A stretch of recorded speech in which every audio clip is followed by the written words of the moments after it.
promote a team. Oh, yes, sir. This is going to be so amazing. It's the start of best of fives here in the 2025 spring promotion tournament. And CCG, AOE are two teams. They have so much on the line. They have the potential right to be the second team ever to promote back in Lennon. It is going to be an absolute blast. We have arrived at the real high stakes matches. We have indeed. Obviously, Double Elim is going to make these teams feel a little bit more confident to play a little loose with it, but a best of five with full Fearless is a lot of fun to kind of keep track of here. These teams definitely going to be having their pick of the litter in terms of what we're going to be seeing. Let's go ahead and take a look at the bracket that we've seen so far throughout this tournament here. As we do take a look, there have been some sad losses among the ranks here, Hawk. I know, my two teams I was really hyping up all split coming in. All my narratives, Ducky Getters and Dragoons Goons, they are the ones that have dropped out early despite each winning in the first round. It was tense series against our NACL representatives, and now they have bowed out. Lotus and Pulse in the lower bracket going to be duking it out tomorrow. But it is, I think surprisingly almost, our two NACL teams that find themselves in this upper bracket final.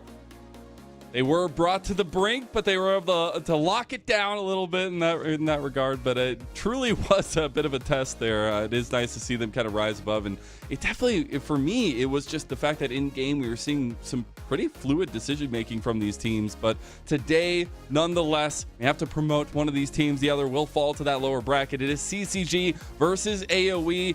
And if you're just looking on paper and you're looking at track record, CCG are definitely the favorites here, I would say, at this point.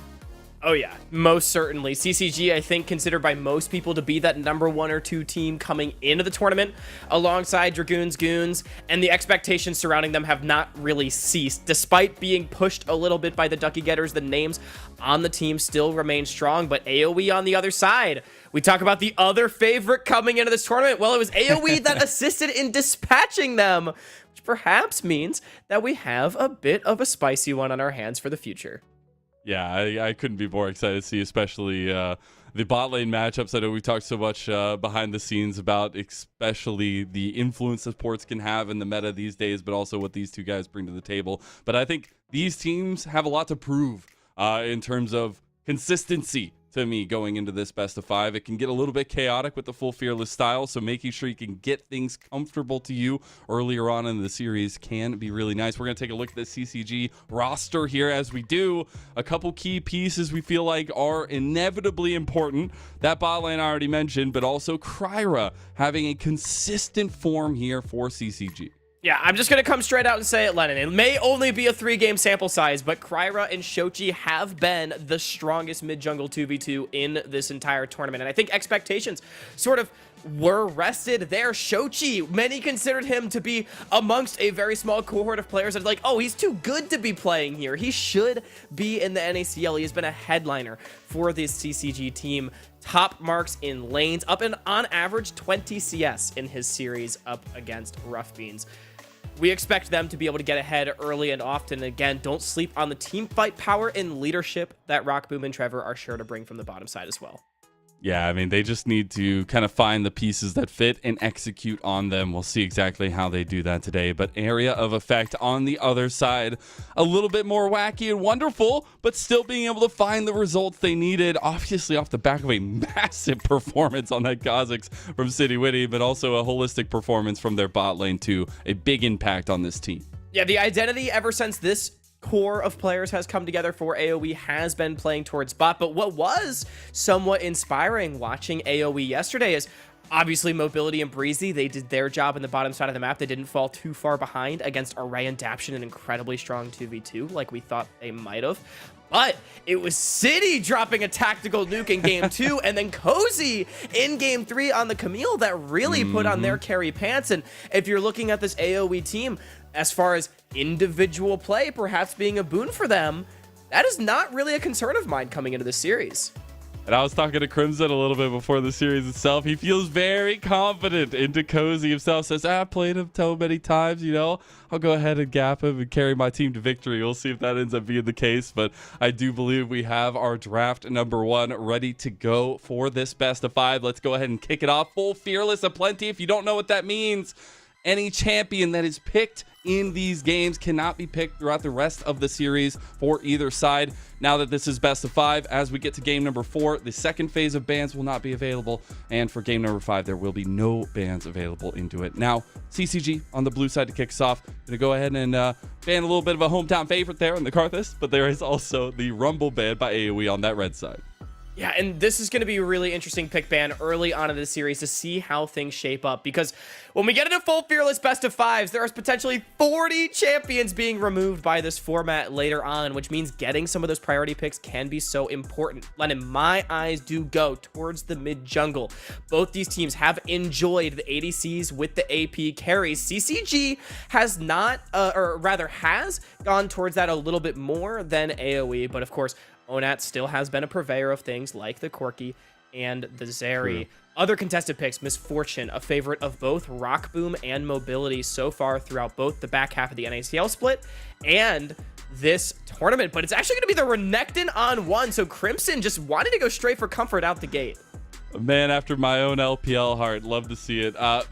Why not go with the blind pick that you feel confident into the matchup with? We'll see if there is going to be an answer from Cozy on the other side, but I think getting some team fight setup is the name of the game, and I love it because Area of Effect, they're sticking to that namesake with the Maokai and the Misfortune combo.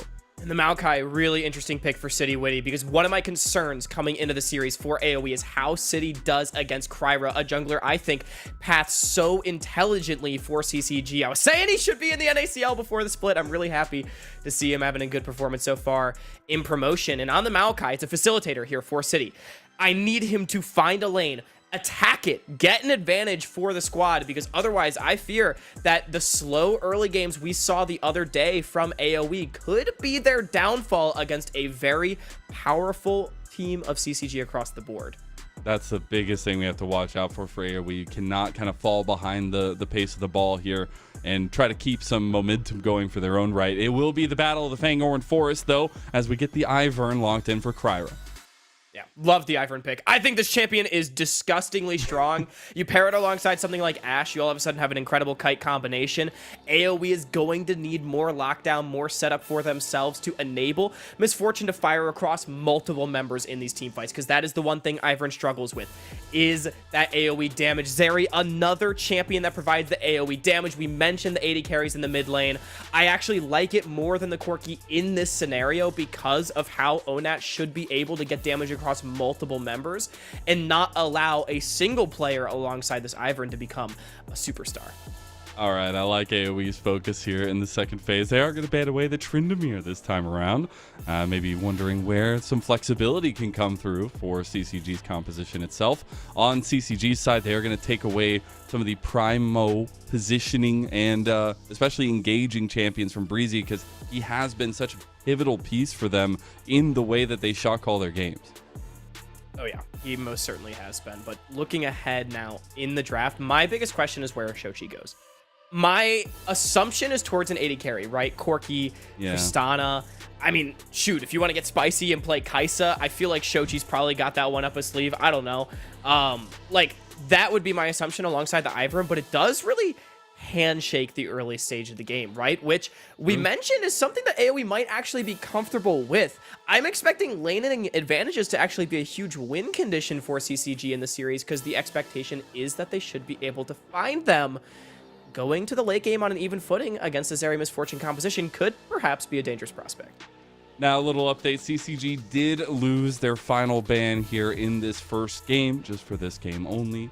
But we will be looking at the continuation of some supports being taken away this time on Trevor's side. The Nautilus is that ban by AoE, immediately picking up the Cassante as well.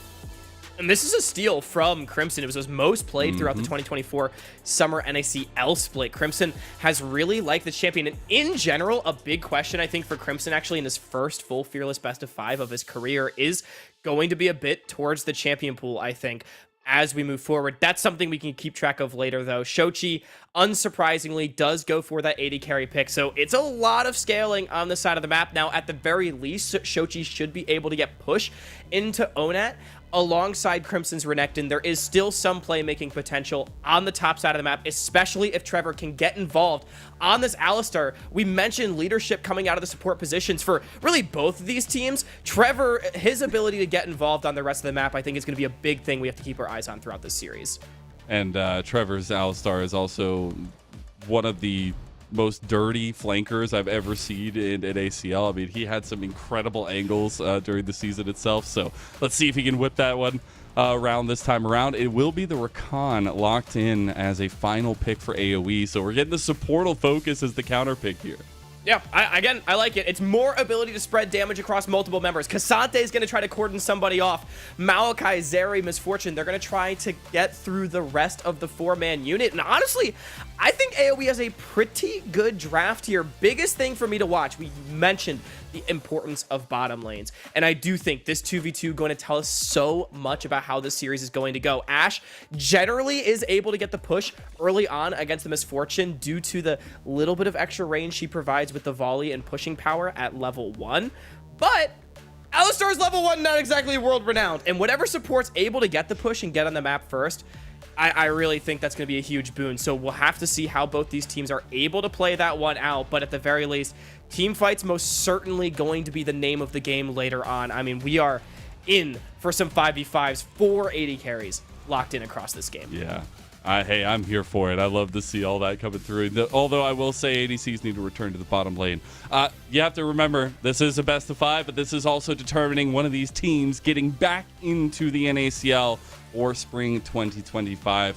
A lot on the line. It's obviously a double elim, so you have a little bit of breathing room here, but it is something where you can already make your stake and make your claim on that next year's spot. And both these teams want to get back to that point. There's so many just awesome storylines between a lot of these players. When you hear from them, when you talk to them, I know talking to Crimson beforehand, he wants to get to that next level. He wants to get to that LCS level so he can play against his brother. You can see a lot of the drive, the hunger in these younger players, but also some known names coming through it. So a best of 5 to see if you can make your stake on that tier 2 should be a lot of fun. And we are getting a lot of power picks taken off with this first game to make this full Fearless even more interesting. Oh, yeah, it is certainly going to be a good one. We do have a little bit of a tech pause, but Lennon, that's great because it just gives us more time to set the stakes for this series, which I think is an absolute win. And the main thing, you mentioned promoting into the NACL. And it is just so important for both these teams. The weight that can be lifted off your shoulders heading into the weekend is immense with a win here today. Should be a lot of fun. We'll see who strikes first in this best of. Let's make sure you're spamming in chat who you got. CCG versus AoE. Spamming those tri-codes in chat itself. A lot of AoE fans already. And both these teams coming off a full series to get here. 3 games itself being pushed to the brink. But being able to cross that line and now make it to this point. I think we've seen a lot of consistency out of those bot lanes. And want to see exactly if these level 1s are going to come alive anywhere here early game as CCG is actually positioning for a bit of a late invade on this top side. Ooh, we're looking at that. Okay. A little bit of damage on him early. No big deal.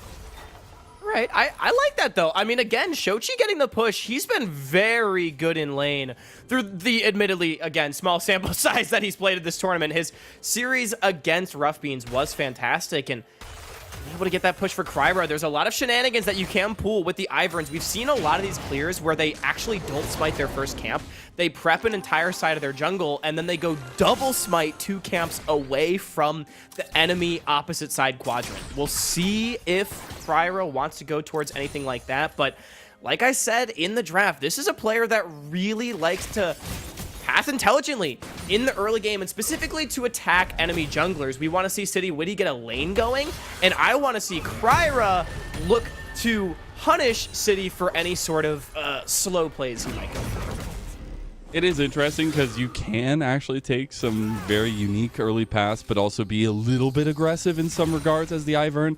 And I know that's something you wanted to highlight as well from Kryra is he just tries to take advantage of some really big brain pathing a lot of times in the early parts of the game itself. Yeah, definitely does. But no big brain pathing just yet. Gets maybe spotted on the ward. I actually don't know if Oned actually did see him. Either way, Actually gives Cryer an angle down on the bottom side, being level... Oh, he's only level 2, right. Ivern doesn't get the extra XP off the Krugs. I always hate that. He's going to be heading back up to clear those up top side and see if there is going to be any of that top lane focus from City Witty's side, as well as he'll be getting to his full clear going through. We are going to get a little bit of momentum going from this bottom lane push, a little bit of back from mobility. But I love to see that Breezy is already trying to move out on the map, even if it's going to be a little bit for vision, even if it's just to see if a path is going to come through, because the activity from these supports is maybe even more important than the jungle setup. I definitely agree with that analysis, Lennon. And I mean, anytime there's an Alistar and Rakan on Summoner's Rift, if they are able to fog, if even for a few seconds, it does create a lot of threat. You do not want to all of a sudden have one of these guys flying into your lane and taking you out unprepared. So it's going to be a big story. Trevor, fortunately, able to crash the wave enough for his AD carry to not let Rockboom's base get punished. But we talked about bot lane push. It was Breezy that got off first. It's also Mobility that has the better base. A Cole coming out, expecting, I think, a slow game yet again here from AoE. Cryer does be fishing up on top side just to see if he can maybe get some influence up here on a Cozy. Not going to have a lot of mana himself. We did get the back out of City Witty, so he will be redeploying out through mid lane, actually. Cryer just hovering over Cozy just in case, as Crimson gets a really nice trade on there. This might be a signaling for the dive. Yeah, Cozy really needs to give the push on that wave. I think he doesn't want it to crash, but sacrificing your HP like this is dangerous, and he's not calling anyone up. Look at this. City's on the complete opposite side of the map, and he's got no mana either. All right, here it goes. He's going to go unstoppable, but they just wait to get the CC chain going. Crimson slice and dice in his first blood victory up in top side for CCG. As AoE, we're looking for a little bit of something on bottom side, but that is ringing true for CCG itself. That was just so nicely played from CCG. Again, intelligent stuff from Cryer, staying on the map a little bit longer than you might expect. Sure, he gives away his Raptors for the deed, but getting this Renekton going, that is the early game boon. CCG wants to be able to make plays on the top side in the first 10-15 minutes, and they have already found one. Very well done for them, and not too much of a price being paid either. We are going to get a lot of bot lane pressure there. That was a massive wave. A little bit of a catch-up from Rockboom, but still, that is going to be AoE getting the better of that 2v2 thus far. Hawkshot's going to get a little bit of vision there for CCG, but now you have to start thinking about objectives, because we will have the Grubbies coming up on the other side of the map, but Dragon is also up and available, and that 2v2 in bot lane couldn't be more important. Definitely couldn't be, but I do expect Cryer to actually prioritize those grubs. Now, doing grubs as a pre-level 6 Ivern absolutely sucks. That's why the push in your soul lane is so important, because then Crimson and Chochi can come over and help him out, which I think is what Cryer is going to want. See a red ping down towards that pit. I think AoE also expecting that CCG wants to pick up that early objective, and in fact, City already going to go towards the Dragon using the push that he has in bottom. Might as well. I mean, you're going to have so much prio down there with Mobility and Breezy. Love to see them knowing a win condition to play around itself. I know that's something we wanted to keep an eye on coming into this series for AoE. Is they just need to find something to play around and then execute on that condition itself. We are going to get the trade going down here on both sides. Cryer gonna get some help, and everything just gonna be kosher right now on Summoner's Rift. It's really just that first blood separating these teams, although Mobility has opened up a pretty substantial CS lead. Now, an expectation I do want to set moving forward in the series is continuing to talk about these bottom lanes as they punch each other in the face a little bit, is that my expectation is that Mobility and Breezy should be stronger than Rockboom and Trevor in the 2 versus 2. I actually went on record on Salty Runback to say that I think Mobility and Breezy is the second best bottom lane in this tournament. When everyone's down on AoE, I do hold Mobility and Breezy in quite high regard. Team fights is a little bit more where I'm expecting Rockboom to come online. I think that's where he shined throughout his young career. And so seeing the dichotomy, at least so far, playing out in this early game with Mobility getting a lead, it's nice to see if you're an AoE fan. Yeah, I think just having some consistency down there is a breath of fresh air in a lot of regards.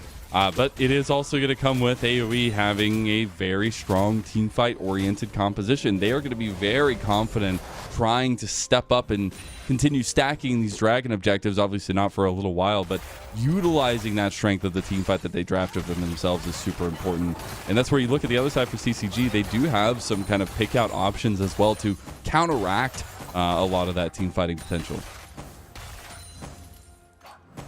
And to talk a little bit more about the AD carry on AoE as well, you know, I've said that Mobility is a very, very talented player, but I've been waiting for him to sort of take that next step in his career, prove that he really can play at that NACL level, you know, move up and continue his career. And this is such an incredible opportunity. He's never really gotten that fair shake, only a couple of half splits at the NACL level, one of them when he was a very green player still on Evil Genius's Prodigies at the start of last year.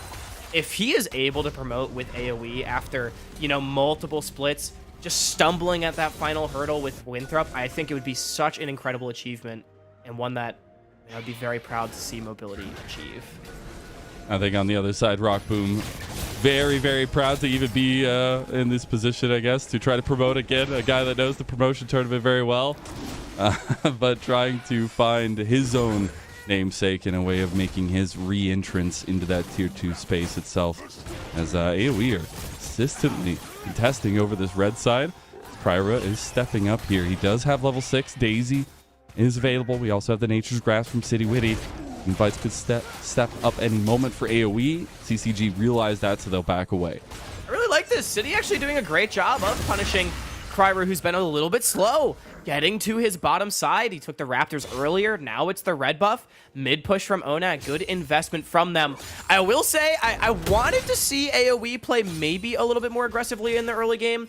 I don't know if there was ever a dive angle in bottom that City could have gone for, but he's not been able to necessarily open up a lane, and Ivern falling behind is not the biggest thing. But still, small advantages definitely can make a difference, especially at this level of play.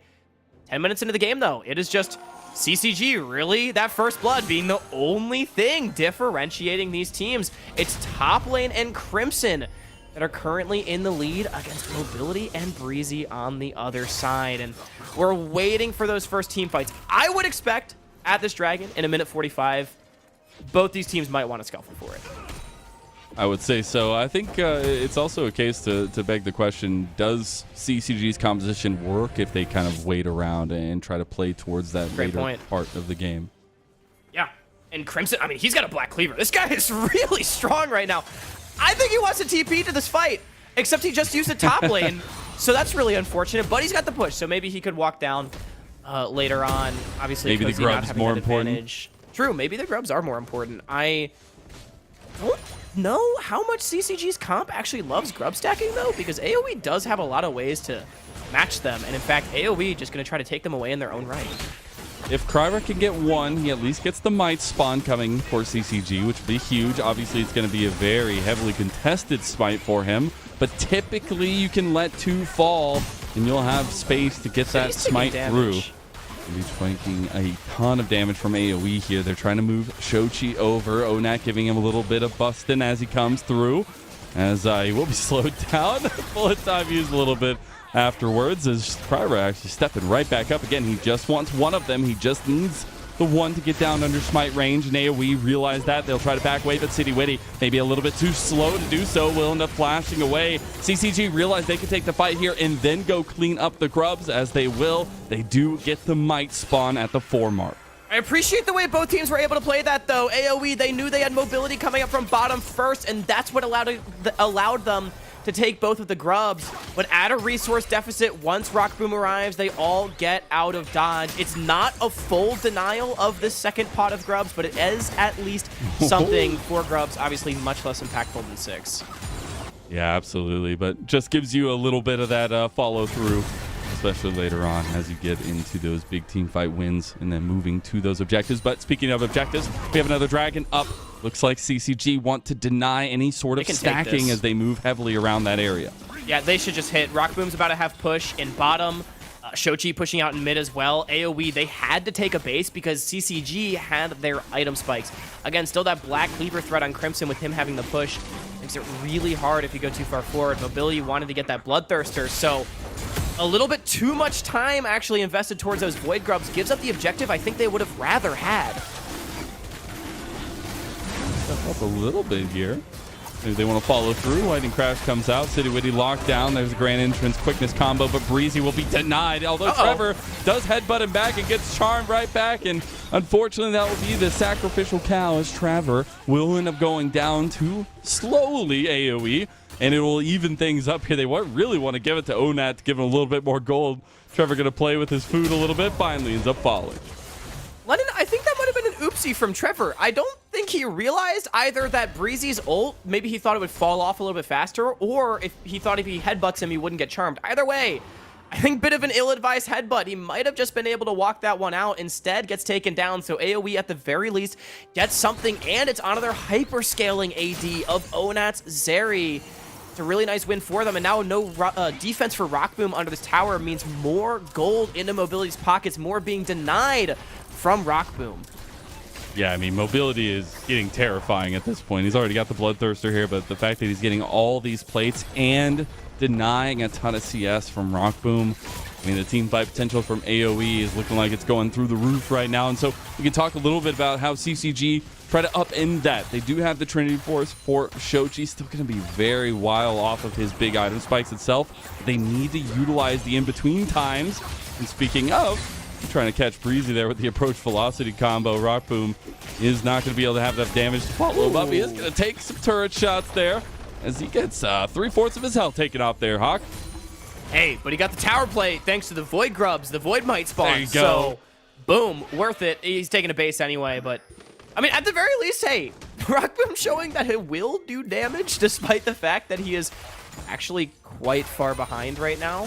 But somehow CCG is still up 400 gold. I really do want to see them fight hard for this Herald, though. They still have this very strong Crimson Renekton. He wants to fight. They've got the Trinity Force that you mentioned. Redemption also online. And what they were able to do with their early game was mine a good amount of plates off of both of these solo lane towers. So using this Herald to then finish knocking one of them down, open up the map, is something that CCG would definitely like to do. Gonna catch the root caller there as Kryra, but it will end up being the Rift Herald taken by CCG. Oh my god! He just completely disappeared. Breezy is gone. Your front line is heavily impacted here from AoE. CCG take everything from that fight. Sorry, what was it that you said about flanks and Trevor, Alistar, Lennon? Because I think that was it. He found Breezy. That was beautiful. Michael Jordan to I should not have done this. Dennis Rodman, that's a player from the Bulls. Michael Jordan to Dennis Rodman with the alley-oop. You'll love to see it right there if you're CCG. Wow. I don't even think Breezy expected to die that fast. Really good target selection from CCG as a whole. Yeah, and Mr. Dennis Rodman now being 1-0-1. Crimson, he's feeling very good about his place in the game. You could see how much of the health bar he's able to take. And not only that, kill went onto CCG's hyperscaling AD. So everyone pretty happy about their gold allocation thus far. The fact that Crimson is also up like 30 CS plus on Cozy, not going to be fun for any of these squishy ADs that AoE is rocking. Kryra is going to hover over this topside dive that might be getting set up by AoE. It is just a vision gain over here, and I think that's also something important to kind of point out, that we are about a minute and a half out from this dragon. Would be second for either of them, but we are getting to the point that AoE's team fight comp is going to be very difficult to deal with. I definitely agree. However, single item spikes, I do favor AoE. They've got the Blade of the Ruin King on Rock Boom, Trinity Force on Shochi, and then also Crimson and Kryra, both their white item spikes are really, really strong. Zeri on just a Bork, not exactly inspiring, and Misfortune's a Misfortune. She does a lot of damage all the time. And then the tanks haven't really come online yet either for AoE. So I do favor CCG, especially because not only did they get that kill onto Breezy around that Herald, they got Mobility's Cleanse, and Rock Boom tried to punish it but can't find it. That was so close. I love the use of the vision there from Rock Boom to try to catch him out. Though that will mean that big tool is not necessarily available for this dragon setup here. And that's what we talked a little bit about, is that CCG really want to take advantage of the in-between times to try to catch somebody out. But it is already pre-positioning by AoE down on this side of the map. We can actually... Might just follow it up. I think Breezy might just be cooked, as he almost gets cooked like a goose, but will end up making it out alive. Ona does at least get first tower of the game. Again, a very slow game, Lennon. That's at 17 minutes that this first one has been taken. But with Breezy being chunked so low, it is difficult for AoE to approach this. CCG, first setup towards the objective. They're sending Rock Boom to get push in mid, and I think that should be enough to deny the space from AoE. But we're going to try anyway. AoE going to come from mid lane here with Cozy and Mobility, although all those bushes make it so difficult. CCG trying to rebuff AoE from this one, but here comes the Nature's Grasp. Trevor going to tank it up. Unbreakable Will in. There's a nice little double headbutt. That's a huge bullet time right back in, but the damage is layered out of it. Now AoE turning right back onto the front line of CCG. Dragon did get claimed, although Crimson will end up falling to Mobility. So objective secured by CCG, but they do lose a couple bodies. Yeah, and AoE, they're going to be able to take the mid lane tier 1 off the back of it. Mobility and the rest of the team, they've got the inside track. CCG, they just took a little too long around that dragon. I wonder if we'll be able to see that fight again, because AoE approached that fight so beautifully, and for the first time this game, they have a definitive advantage. Obviously trying to layer down the damage of that fight. CCG just holding onto that dragon prio. Yeah, I think CCG just needs to finish the Drake. Their position from this point is really good. They get some nice chunks down, but once Trevor goes in the zone out the team, finish the dragon and walk out. CCG, they've taken too much damage. AoE has consolidated their battle lines, but instead Crimson tries to go in. He gets completely denied, and once the Croc is not able to play, CCG does not have a hope of winning that fight. And big props to Mobility, obviously holding that bullet time until the right moment, but also separating a lot of the team structure that CCG were attempting to create. Now, on this top side, we're going to get a lot of bodies this way, as it's looking like an attempt on, I guess, City Witty's life here, as they're going to full commit to this one. The Root Caller did connect as well. They don't have enough damage to follow through on that one. He is getting a little tanky here. They at least got his flash, though, and for minimal investment, just the Enchantal Crystal Arrow. But not really much else to do. CCG, they're struggling to find headway into this game. I don't know. I feel like it's like a tennis match, right? And they're returning the ball that AoE hits at them really well, but they've not exactly found the big slam of their own. Yeah, being able to have an advantage as this composition is super important in a lot of regards, and they weren't even able to get that outer tower in mid lane with the Rift Herald charge, but they do get a little bit of damage back onto it. Here comes those in-between times, maybe looking for a little bit of a pick, as trying to find Breezy there, but the Enchanted Crystal Arrow still needs about a quarter of its cooldown back. And CCG just trying to move out and get a little bit more vision on this top side. Love to see this kind of performance from AoE, though. Yeah. Consistency maybe we haven't seen in those early games as well. Yeah, I mean, if you're an AoE fan, this is everything you wanted out of this first game. City tracking Kryra really well, not giving over too many plays for free. You have Onat, who matched Shochi in mid lane, is now in fact ahead. And then Mobility was able to win lane against Rockboom the way he was supposed to. If you're expecting bottom lane to be the win condition, they most certainly have made themselves into one. But it's still anyone's game, right? I mean, AoE's marginally ahead. Having mid tower is a huge boon, because remember earlier we talked about CCG getting damage onto AoE's solo lane towers and maybe wanting to knock those down. Without the ability to get free mid push, that is a lot harder. So progressing the game as CCG is actually extremely difficult for the foreseeable future. They're sort of just waiting for this dragon to spawn. But then you call into question, well, AoE, they've got great team fighting. We've talked about their scaling plenty.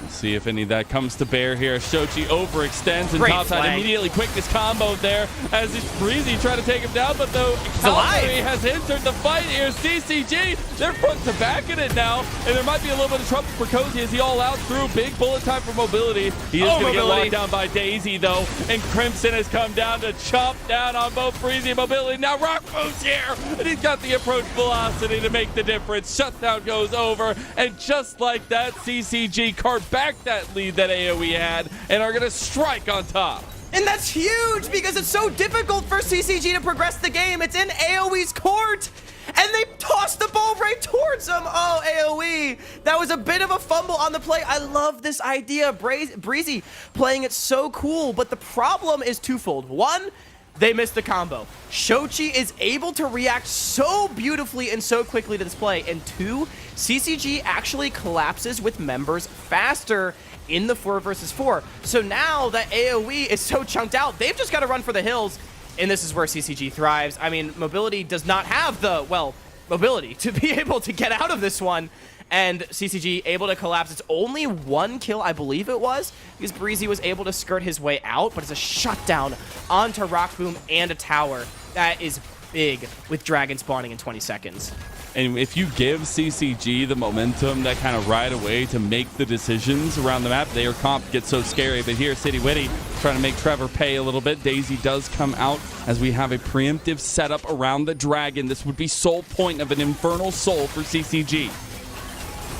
City taking too much damage. I think AoE might have to give this one. They do not want to give over soul point. They do not want to be forced to fight when it is not on their terms, but they might just have to be. We've seen how much lockdown CCG can output onto individual members, and when you're chunked out like this, base checking becomes that much more difficult. It's so hard to even step up in that case because you really need that kind of front-to-back setup for AoE's composition. They are going to move on top side, maybe threaten over the Baron as Enchanted Crystal Arrow will end up connecting on the Cozy. That's a lot of CC timing on that one. As it's going to Trevor trying to get it back. Really nice unstoppable combo there from Cozy to make sure he doesn't get tossed right back to CCG's comp. But that is an outer tower. That falls. You can see the veterancy, though, on display for CCG. They immediately realize that the pick on the Cozy is not likely to work. They don't continue chasing, immediately transition onto that mid wave and get, in my opinion, the most important objective that they've taken so far. The 3rd outer tower. That's going to allow them to control the map so easily. We've seen how hard it is for AoE to walk into them. Now, without towers to play with, they're going to lose push on these waves, and with a soul spawning in 4 minutes, CCG, they are poised to take this first game. Putting themselves in a good position here, and a lot of big, powerful picks also in a full Fearless draft that means so much as a promotion on the line for both these two teams to get into that 2025 spring season for NACL, and a lot of no names trying to make their ways back. Now, second item spikes are there, aplenty for both sides. Got to kind of gauge the power spiking of both these teams now. So, Mazel, you know what's so fun about this promotion tournament? I've been joking about this all Tier 3 split. You know, technically, there's an LCS spot on the line between these two teams, right? I mean, 2025 summer, CCG or AoE, just saying. Dankest timeline. It's a lot of fun in store, it feels like, as the years change and everything change along the lines of those. But now also, we are kind of just getting around an ARAM style here in mid lane. No big objectives besides the Baron, but Crimson on a flank, City Witty on a flank. It's going to see who can get the flangle. Mobility lost half his health there already. He's getting completely comboed. Crimson just found the weak point of the beast of AoE. The Cozy is trying to separate the rest of the team. Big Q3, but Trevor is right there with his own angle, and another shutdown goes over to Crimson, who has turned into literally Godzilla at this point for CCG as they're turning right back onto the Baron. Oh my goodness, Trevor just absolutely crushed that team fight. He finds Mobility, then he finds Onat. That's the 2 kills that CCG needs to start up this Baron. That is why he took the Alistair blind, and I love the way CCG again managed to approach the play using their single target lockdown, and they are so far ahead in this first game now. And when AoE's composition relies so holistically around the double 80 carries here in the Zeri and this Misfortune, if you can find that weak point, it hurts so much more as we take a look back. The front line just sort of broke down here for AoE. Look, it's 2 ADCs and no front line around them. Mobility gets arrowed with no cleanse. But it's the decisiveness from Trevor right here. Flashing forward, no hesitation, Crimson finds him. And then it looks like Cozy and Onat are actually going to start to cook right here. But Trevor, another beautiful knockup onto multiple members. I mean, that was an Alistar 1v9 fight if I have ever seen one. But all of CCG definitely turning up the heat and showing us why they might be the favorites here. Being in such a powerful position as well now with the 4,000 gold lead and the compositional strength that they have, Rock Boom is literally just a Grim Reaper now as well. He could just find somebody. If the right person gets picked by the Enchanted Crystal Arrow, they are gone as they are surrounding AoE here. How did Breezy gonna play with get Crimson here? there. He might have taken a wrong turn at Albuquerque here. He's going to pop the quickness. There comes the lightning crash. Onad just trying to layer in some damage behind him, but City Witty just gave up his life for it. And Rock Boom claims the kill here as well. The Baron buff is still alive, and they're going to keep pushing. So everyone likes to make fun of Nautilus because it feels like every time in a Nautilus game, they have to like hook in, instantly explode, and accomplish absolutely nothing, right? But I'm going to be honest, I think there's also a bit of like a Rakan syndrome where every time I see a Rakan, at least once per game, it's like they're required to randomly be really far up the map on some like super sneaky flank, and then it probably just doesn't work. Breezy, unfortunately, is not Ethan Hunt in this scenario. Oh, goodness.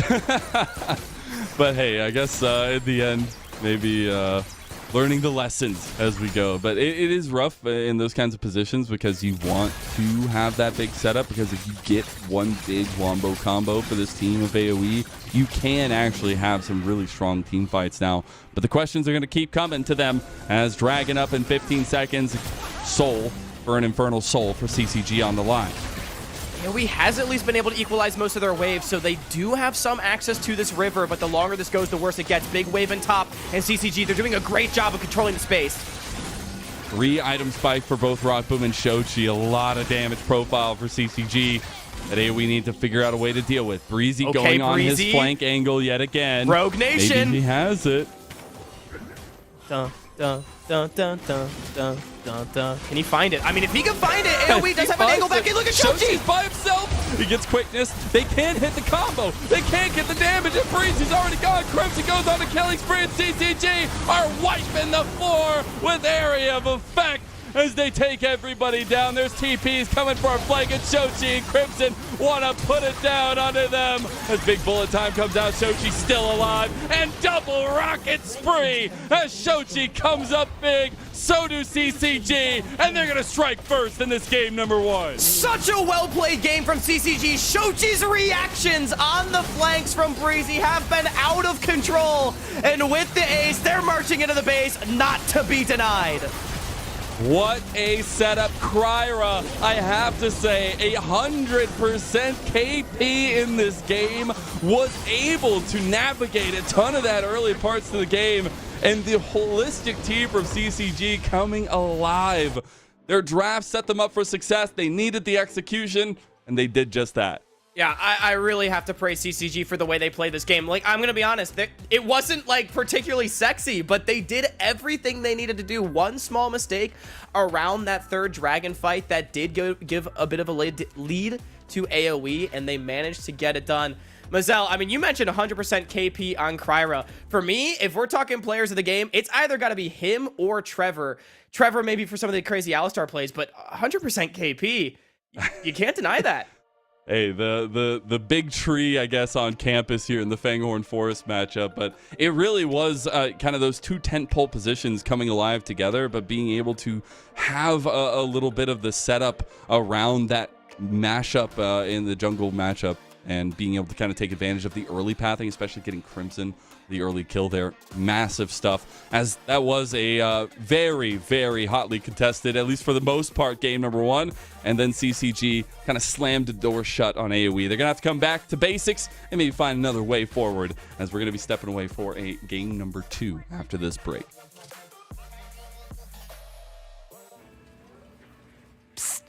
Hey, did you know that kid is vaping the same toxic chemical that's used in taxidermy?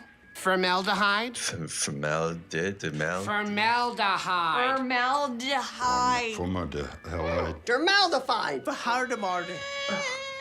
Formaldehyde. Formaldehyde. Formaldehyde. Formaldehyde. Formaldehyde.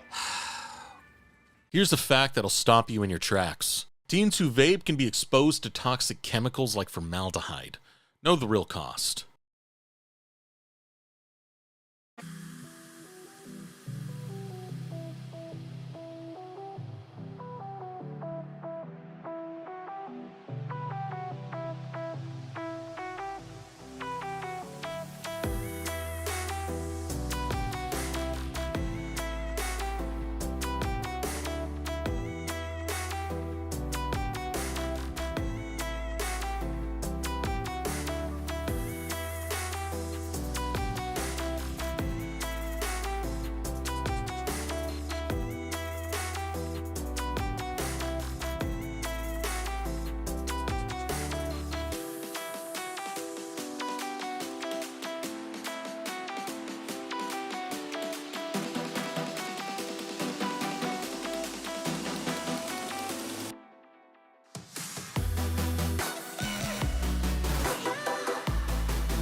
Welcome back, everyone, to the NACL 2025 Spring Promotion Tournament presented by The Real Cost. I am Mazel. I'm joined by Hawk. And what a game number one we had. CCG put the plan together and enacted action and found a game one victory in this best of five. Now, we are going to move on to the post-game breakdown presented by The Real Cost section. This is where we can kind of talk a little bit about what happened to AoE, what faltered for them, and how they can kind of turn it around on blue side this time around for game two. Yeah, I mean, for AoE, they honestly got themselves in a pretty good position. I like their early game plan of, hey, let's just put our bot lane in a position where they can carry and then we'll team fight later on. They actually managed to find their advantage, but the problem came in that Shochi's just crazy, man. He was able to get out of Rakan flanks, not once, but twice, and that was really AoE's downfall. It felt like they put all their eggs in sort of that pick-making basket, and once it didn't happen, CCG from a lead, they were very clean. Yeah, and the thing about AoE's comp is it was looking promising. If they could have their kind of small advantage, or at least even game state, their team fight comp was very, very strong, but it was those in-between moments, the picks that were coming through, and Rock Boom on the Ashe coming up clutch there as well. But going into a game number two, that's where we have to also bring up the full fearless factor of this best of five. None of those champions that we saw in that game number one are going to be available, and those picks are so important to think about moving forward. And it was literally 10 power picks across the board. There was really nothing interesting about that draft, if I'm being honest. Like, it was just things that we expected. The real story to me, Ivern being removed does nullify some of the power that AD carries bring to the fore. We had 4 ADCs in that first game. CCG's not just going to be able to lock in 2 ADs and an Ivern, obviously, every game. Also, 2 of Crimson's comfort champions. I brought up this point in game one. This is something I do want to continue tracking throughout the series. Crimson has always been a player that I feel has sort of his champs. And in a full fearless best of five, as we go through it, that could potentially become a thorn in the side for CCG. Now on the red side, I wonder if CCG preserves him a counter pick or if they focus on prio picking for him to just get him into a comfortable position. Yeah, I mean, I know talking to him beforehand, we already brought it up as well. He feels very confident into the cozy matchup, says he knows him well, knows that he can find an advantage, but he really wants to make it turn into game-winning advantages. And honestly, with the way that he found the backline in that last game, I would say maybe he was just fine with that game number one. I do want to bring up, just because the people need to hear this phrasing, is it was Crimson said, and I quote, "As long as I'm not monkey fighting too much, I should be able to beat Cozy." We didn't see too much monkey fighting last game though, so that's really good. He was a croc. I would say it's really hard to be a monkey if you're a crocodile. Yeah. Hey, he's setting himself up for success in that one. Yeah, but I've never heard that term, and now I want to use it. So if we see maybe, game one was pretty calm, cool, collected, who knows? Maybe in game two, we'll start to see a little bit more monkey fighting from our teams.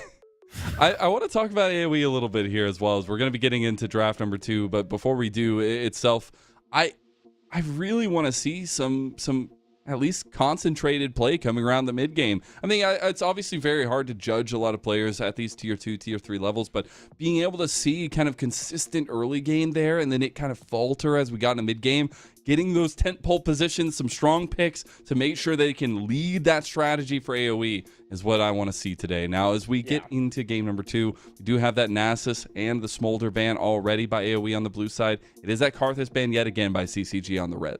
Yeah, I mean, Mazel, I also cast the CV low, right? The CEO region of we don't know what to do except for fight for neutral objectives. So I'm with you. I don't want to see that. I think AoE fell into that trap a little bit last game, but honestly, they also didn't have to do too much. Let's see if in this draft we get a little bit more proactivity. They are on the blue side this time around. A lot of those prio picks still being removed. I am actually really curious to see what direction AoE opts to go. I'm expecting strong laning ADC on one. Something like a Jhin. That would be what I would pick. Yeah, I'm here for any Jhin connoisseurs here. That's a little bit interesting as well to see if that would come through with the utility. The Rel, though, which was banned This is away in the interesting. last game, is going to be the first pick for AoE. Yeah, and of course, no Alistair to be able to play into it as well, Yeah. because Trevor played it last game. That's oftentimes the classical counter into the Rel. And something we've been seeing on a lot of these Fearless drafts has been, there are the 6 main tank supports: Rel, Leona, Alistar, Braum, Nautilus, and Rakan. Those 6. We usually have seen in the best of 3s, those champions just being kind of traded down the tier list as we go. But Trevor picking up the Leona, it's still obviously a completely fine champion to play here. I think Leona's very strong, especially when paired with a big-time damage dealer like Zyra. However, you don't have necessarily that as favorable matchup into the Rel that the Alistair might have had. And we just came off a game in which Breezy and Mobility were a big bright spot for this AoE team and how they played the 2v2. It was super important. I think being able to kind of keep consistency down there as well, I feel like is a word that's going to keep coming up time and time again.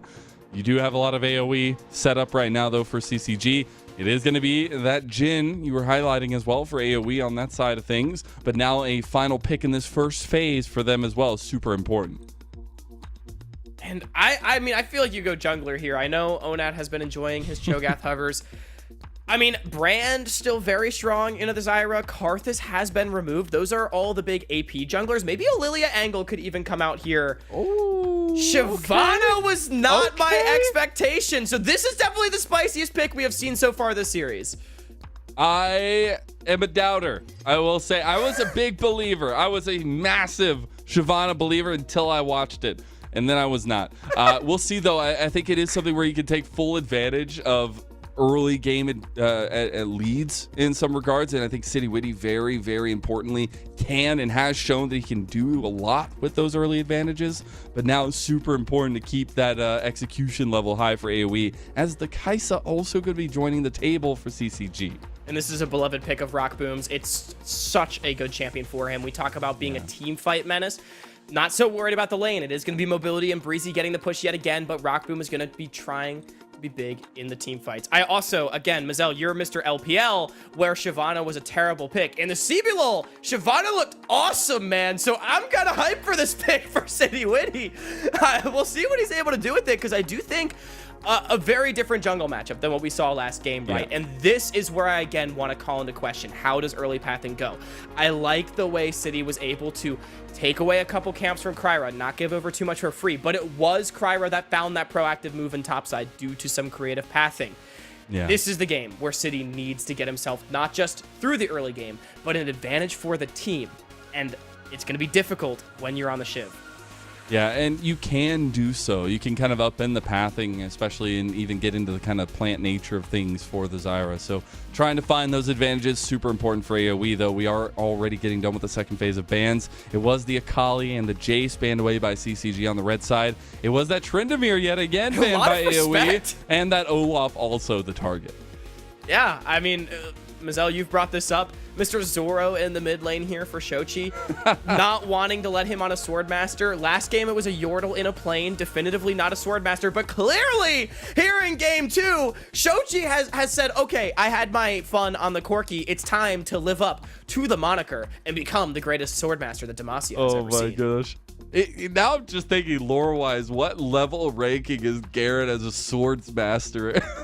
Maybe not the most fluid of them, but going to be strong nonetheless. See where that flexibility of that pick does go. Still some availability there for CCG. It is the Vayne Kennen combo, though, locked in for AoE. We wanted spice. We're getting everything nice here in game number 2. What is happening in this draft? Okay, so first of all, our meta's cooked. We have a blind pick Garen on R4 in the first place, answered by Vayne, basically saying, don't go top lane, don't go mid lane, I'm going to beat you anyway. I would expect that Onat is the one that plays this regardless. Now it's Yone. Okay. The other sword master, he has 2 swords. Yeah. Oh my gosh. And I want to see who plays what, because Yone would like to go into the Vayne and Garen would like to go into the Kennen. However, right now, that's not what we're showing, so we'll see what ends up happening. Some availability to move around the lanes itself once you get into it here, but it does look like Mr. Shochi will get his hands on a swordsman in this series, at least so far. But we've gone from literally all the potential meta picks in game number 1 to literally throw everything you had in the kitchen sink at it in game number 2. And that's the duality that I love of this full Fearless setup. CCG, having taken that game number 1, are riding high on the momentum here, Hawk. Yeah, and I'm going to just say, to get into some expectations for this game, I already emphasized the importance of this jungle matchup. City needs to get going, and he should be able to push and potentially all 3 lanes if those solo matchups shake out the way AoE wants them to. Shyvana can start to look to contest for camps, deny Kryra, and get a lead that way. However, I will say, in the team fights, AoE may be cooking, but I honestly hate it. Playing Vayne against Zyra sounds horrible, like absolutely horrible. I don't want to do that. They're so short range across the board, and CCG has more than enough front line to be able to absorb things like the modicum of pick potential that AoE has, right? Like, yeah. I don't view Jhin as being too much of a threat here. Kennen and Shyvana, not the best in the team fights, like pre-first item. I don't know, Lennon. I'm a little worried for AoE if they don't just kind of win all their lanes, that they might lose game. I am also looking at Trevor on the Leona. Has a lot of potential to make a lot of people not very happy on AoE's side. And then the kind of got a lot of damage in general. Like, they do. Get locked down? Who's tanking that, you know? Yeah, there's not going to be a lot of wiggle room there, especially for AoE, but they are trying to put their best foot forward here. They're trying to get City Witty something that can be extremely proactive in the early parts of the game and take one of those leads and shove it right into the face of CCG. As we do get the hands clasping together there with the fist bumps galore for AoE. It is them on the back foot. Make sure you're spamming in chat. Who you got, AoE or CCG? We'll see who ends up being the star of Kitchen Nightmares in this one. We got Emerald versus Gordon Ramsay in the mid lane. Bam! 30 seconds. And wow, CCG's out. Their fans out in force right now. No Emerald fans out there in shambles. Dude, I know. I used to actually love watching Emerald growing up. Like, I couldn't tell you why. I'd be like 7 and I'd like come into my parents' room and, they'd have like late night TV on and I'd be like, play Emerald. Like, what 7-year-old wants to watch Emerald? But I loved it. Hey, I used to do the same thing with my dad. I'm not going to lie. Oh, it's so based. Love to see it. I feel so very based. seen right now. Thank you. Yeah. We're together in this. We're friends. It is also a little bit of movement from CCG going for this invade at the level 1, trying to utilize some of the strength they have together in this composition. It's breezy. We'll finally see Shochi there. Kryra does get spotted out coming into this one. Interesting. They are going to try to move in here. Now, level 1 Zyra sucks. Usually we see teams invading against Zyra to try to disrupt her plant spawns and slow down her clear. Instead, we're seeing Kryra do the opposite, but not exactly getting off to the fastest start right now. They were worried that AoE was coming to contest, so this is going to be a really slow clear here for Kryra as opposed to City, who's going to be finishing up the Raptors any second now. Yeah, played a little mind games with themselves, it feels like, for CCG. City would take full advantage of that, already clearing away on the invade pathing right now on the top side of the red jungle. And I think this is also where the prio in the solo lane is going to be extremely important to keep an eye on. I gotta say, though, shout out to Emerald stands, at least making things a little bit closer. I guess I can understand Gordon Ramsay being in the lead of this poll, right? Because he is a little bit more famous in modern lexicon. I mean, maybe that's just like a metaphor for these teams, right? AoE, they were the first ones to promote in. They've been here a little bit longer. CCG, a little bit newer, a little bit more popular, perhaps right now. I don't know. I guess AoE needs to start working on some Emerald branding now. Dude, as, yeah. The comeback needs to start. Moving up to the top side. No information gained by Crimson as they do end up getting the flash out. First blood still goes over to area of effect. Yeah, I mean, just so nicely done from AoE, and I will say a mistake from Crimson pushing out that wave. You have to know that the enemy jungler's on the top side. Yone, not the safest in the long lane and gets taken down. Giving the kill to Cozy is big. Again, AoE, they want to win lane, win game. Certainly one way to get it going. Onat getting positioned on by Trevor over here. Does have level 2, but Onat trying to find the angle out of this one. He's going to play pretty confidently there. Trevor was just trying to get involved, does end up getting level 3 and trying to go back down towards bot side. But let's look at the pathing right now of both junglers. It is vertical jungling going through. How does that lead out to the advantage of AoE or CCG? Well, I mean, AoE's already found it, right? When junglers are clearing towards opposite sides of the map, which is still vertical jungling, right? Still opposite sides of the map. It's all about who can trade up because you're not there to match each other. And it's City Witty that, at least so far, has gotten the bigger play. Again, Kryra much slower on the clear, right? City, he's even in camps despite investing the time to actually go for that gank in top lane. I think that speaks a little bit to the small timing differential, and again, maybe the disrespect from Crimson pushing up that wave and getting caught out as well. City Witty gonna go try to contest Kryra as the Raptors do spawn for a second time. Still having some strength. Neither jungler has back just yet. The plant's gonna spawn up here. City Witty gonna step up here as well. Gonna be a bit of a contest over this big chicky nugget. It will go the way of City Witty. Dude, Kryra is not having a good time right now. Dude, his chicken nuggets, he just got mugged in the McDonald's parking lot, man. I mean, like, that's tough. That's tough for Kryra, and I love that from City. As soon as all the Zyra spells are down, he knows that he can stay and take that one away, and this is exactly the kind of proactivity that I wanted to see for AoE in the second game. We're taking a look at a little bit of trading going across either side. Level 6s are going to be up here very shortly for both sides. Obviously, big impacts in team compositional strength there once we do get to those points. But also, speaking of other things that are going to impact the early parts of this game, Dragon is going to be up. Grub's coming up very, very shortly as well. Positioning around the map now more important than ever. Kryra at least finally going to get to take a base. He's going to come down towards this bottom side. Wave pushing away from Mobility and Breezy with City wanting to take a base. If he gets greedy and bases too early, there could be a play timer here for CCG. See if they decide to go for it with Kryra coming down.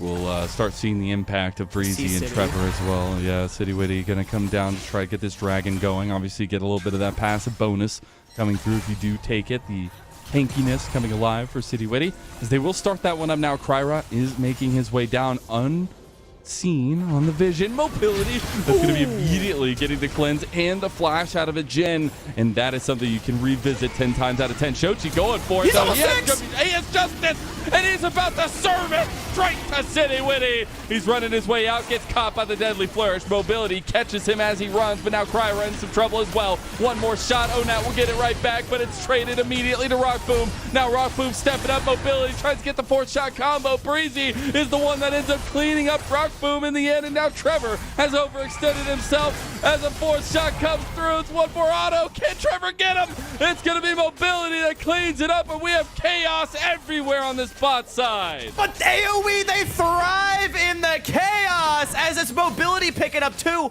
Onat getting another one in his own right. Shochi, he's level 6. He finds the 1-shot onto the jungler, and from this point, it looks so good. But an untouched Vayne in a long fight doesn't matter how early into the game it may be. This guy is going to cook. It's exactly what the champion was designed to do. Rock Boom loses summer spells, and I do think, honestly, a bit of a mistake trying to walk past Breezy here and get onto Mobility. I understand wanting to clean up that kill, but I think if CCG trades it 2 for 2 right there, they're completely fine with that sequence. Instead, they end up giving over the extra double, and now AoE is off to the races in this game. Void Grub's getting now picked up out of the replay. Huge start for them. Obviously, the dragon didn't go either way, but getting all these kills onto Mobility, especially on the Jhin, provides so much early presence for this pick that desperately needs it. And now AoE, the biggest thing for them looking forward is utilizing some of these advantages and continuing to try to build off of this momentum. As Trevor, he is going to find Onat. He isn't level 6 yet. Shochi trying to chase him down. Does have a little bit of speed here, but Onat trying to run away. He's going to run straight into All right, as he is going to pop that final hour, now trying to dodge his way out. Does have the speed. And Shochi can't chase him down. Meanwhile, they have left Rock Boom to his own some down here, as Mobility still has level 6, but doesn't even need it. Fourth shot to plenty, and a 3-0 start for Mobility. Dude, if I'm Rock Boom, I just threw my computer out the window. Like, I can't believe that. CCG, they go for the play in mid. Onat completely shatters their ankles. Credit to Onat for it. But then, I mean, Rock Boom, his support's mid. He's just gonna die. I mean, maybe, yes, you should just give that wave and not get dove. But also, I don't think we should just be sacking waves on our Kaisa at this point in the game as CCG. AoE got the dragon as well. I mean, they are smashing this early game.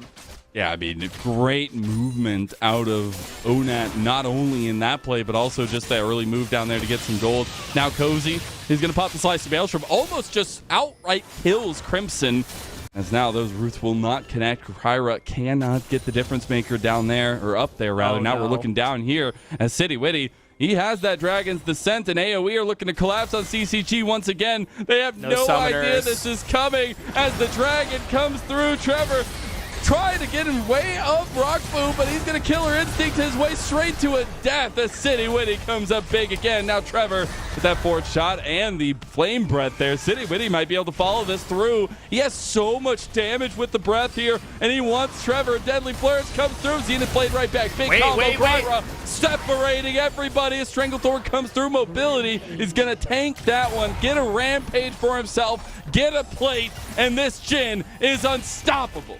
Yeah, I mean, hey, I said he wouldn't be a threat, but not if he's turbo fed. He is certainly going to be a problem, and I'm loving AoE's early game so far. I wanted proactivity. I wanted chaos, and they are thriving in it. 4,000 gold is nearly the lead for them just 10 minutes into the game, as Rock Boom without summoners is such an obvious target right here. AoE, as soon as they saw Kryra go for that play in top lane, they immediately answer with one of their own.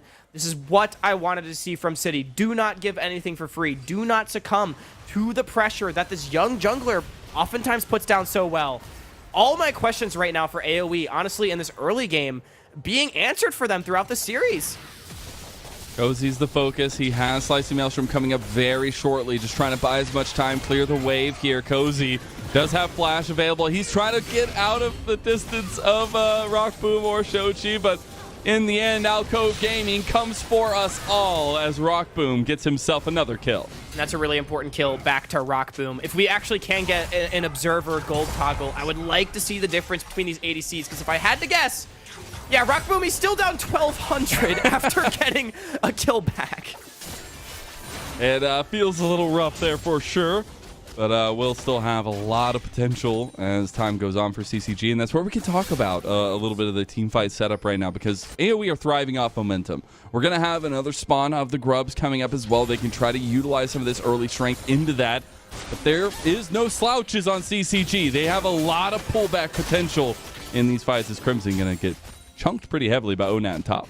Yeah, and I think, honestly, just as big of a story for this game moving forward as Mobility being fed is also Kryra is behind. And when I said how hard these team fights are going to be to play for AoE, you know, Zyra thriving in a short-range champions, if he's behind, that is much less of a problem for AoE moving forward. And big boon I expect for them will be keeping Kryra behind. You can see City taking away the Scuttle Crab, taking away the Void Grubs, not allowing CCG to walk in, and you're sort of in a catch-22. You want to get something back onto your Zyra right now if you're CCG, but you can't. There's nothing to take, and AoE is not giving them the opportunity to take something by force. The fact that you get all 6 Grubs here, very big for AoE. Their side lane pressure is going to be so strong, but also just being able to win fights and then crush down the remaining structures of CCG. As they do take that one, though, we will have another setup around objectives on the other side of the map in sub about a minute. And I think now more than ever, Breezy and Trevor are going to have to take primary positionings for these teams to make the difference. Snap engages with no true tank on either side definitely can be a difference maker. Looking at CCG's win conditions as well, you know, it's not all doom and gloom. We talked about the Sword brothers here. For CCG, we got Zoro and I don't know, Inigo Montoya here for CCG, and maybe that could be the difference maker for them, right? Crimson, despite that early death, he's up a decent amount of CS. He's farming well. Same with Shochi. Shochi's got a kill to his name. I mean, shoot. Crimson, my sword Crimson on a sword champion. It works out, I guess. Yeah, I think the win condition is clear. I think it is as well, but now getting that win condition into a point of promise is the hardest question for CCG as they find themselves monstrously behind. 3,000 gold early on into this game. Dragon is spawned. This is not something that I feel like you need to toss the game over, but AoE just going to slowly prod their way into the position to try to take this one. And I don't really think CCG has the best avenue to contest this. Oof, Sochi getting slowed down fine. by that Blade of the Rune King is going to lose half his health. Does have the built-in Warmogs there. And CCG maybe actually looking for mobility there. Rockboom having that instant engage. There he goes. Trying to get as much damage as he can into mobility. I don't hate that, though, from Rockboom. Invests the ultimate for it, which is a big repositioning tool down, especially with Cozy arriving. But they get some damage. Trevor's looking. I don't know, though. They don't okay. feel super confident to move forward. Cozy being here is massive for AoE because he just has the full-on setup that they need in these big team fights. Now we are getting full positioning around mid lane. This is all 5 members of AoE. Again, everyone just group up and fight for Dragon. We don't know what else to do, but hey, I mean, both these comps don't mind doing so. Big thing for AoE that we saw last game get punished against them was mobility was frequently without cleanse for the big team fights because CCG did such a good job of blowing that. Right now, though, every major combat summoner is available on both sides, including Mobility's Cleanse, which is why I think Trevor did not opt to flash forward for that mid play. AoE, though, first onto the Dragon. Shochi does have a flank position. Cozy does as well. Oh, they just want to go on Cozy. They just want to take him out now, but AoE are turning right back onto them, and now Trevor's already gone. Although here comes the open up police by Mobility. He's going to immediately close that one down. Low health bars by AoE, but it doesn't matter. They're still stepping up. Onat maybe overstaying his welcome here, but they're trying to turn it back around. The rest of AoE have stopped their backs and are coming back into the fight. Demacian Justice delivered to Onat. Fresh and simple. Have I ever told you how much I hate Garen? I mean, Onat was trying to cook so hard in that fight, but unfortunately, Garen had other plans. But fortunately for AoE, it was still a 1-for-1. Trevor did die on the backside of this play. I like the idea for this engage. If CCG can find it fast enough, they probably trade support for top laner with Crimson getting away, but they're behind. And that means the damage is not there. And then in the chase down, this is where Vayne does thrive a lot. Unfortunately, not enough though. We already mentioned how annoying Garen may be. AoE still wins the play regardless. They will absolutely take that 1-for-1. They got the Dragon for it. Now first onto the map to get the Herald as well. It is still their game to lose. Absolutely is, and they'll be able to get some more standing gold with that Rift Herald take. So AoE still showing a lot of dominance on the Rift itself. Mobility going to be on his second item now as well. We'll be getting to those big spikes for them. We are on those first item spikes, though, for CCG as well. And I think we're seeing a little bit of the kind of know-how that CCG have represented just in their position, knowing exactly what their conditions are. And I loved specifically, speaking of, maybe I'll have to wait, as Cozy just going to get fully bounced on, as the light from above is not even going to be the saving grace for Cozy as he goes down. That's also a turret on the back of it, and it's first turret of the game for CCG. Now they're only within 1,200 gold. Shochi is starting to become a really big problem too. I love this no quit from CCG. A hallmark of their play throughout the entire split has been their consistency for looking for plays. Rockboom coming over. Eric Breezy is Lock going it. down. You gotta look, there's a tier 2 tower falling right now. What is happening? We talked about this mid game being a catastrophe zone for AoE, and all of a sudden you're in a dead even game 17 minutes in. The wheels on the bus have fallen off as AoE, they tried to go for a play in top lane, but yeah, I mean, it's the no quit from CCG. Trevor is psycho for camping that bot bush. Hey, sometimes when you're behind, you just gotta flip a random engage and hope someone walks by. I love CCG subscribing to that school of thought. I think AoE too, maybe a bit of a mistake if they're gonna go for the play in top side, drop mid wave like that. just give bottom, right? You can afford to trade if it means progressing the game in their favor. Instead, they get a top tower in trade for a bottom tower, another bottom tower, and 2 kills. Mobility needs to be very careful, very careful. Rock Boom flashes, and Rock Boom 800 with the gold! solo bolo. Oh, Rock Boom! This is what we expected. Mobility to be strong in lane, but we can see why this Kaisa is a comfort for the AD carry of CCG. That's 800 gold now injected it into his pockets before this dragon. Just like that, CCG has been slingshot into the lead. It is marginal, but based on where they were, this is electrifying for them. Man, it's so good to see Rock Boom popping off. I mean, you obviously had him temporarily subbing in at the beginning of this summer split for Dragonsteel. Made a big mark on that team, actually, to start it off. But the fact that he finds himself back in this promo tournament, but now here in a game 2, being a saving grace for his team. Awesome to see that step up. Yeah, and, you know, I think it's fair to say 2024 has not exactly been the year that I think Rock Boom wanted, right? Gets that first big shot at the NACL. Everyone's so hyped for him coming in. And, you know, obviously Lit Esports, they struggled, get demoted, doesn't find a team for Summer Split, but still a player that I think most people believe is at that NACL level. And we can really see why. Yes, lane phase is sometimes a struggle. Yes, the 2v2 does occasionally fall behind, but an electrifying team fighter, never afraid to look for the angles that can win his team the game, and is that kind of X-Factor play that can take you from a losing position to a winning one. And this is where we have to talk about AoE. It seems like they're falling from grace here, but they still have some strength in some particular pieces.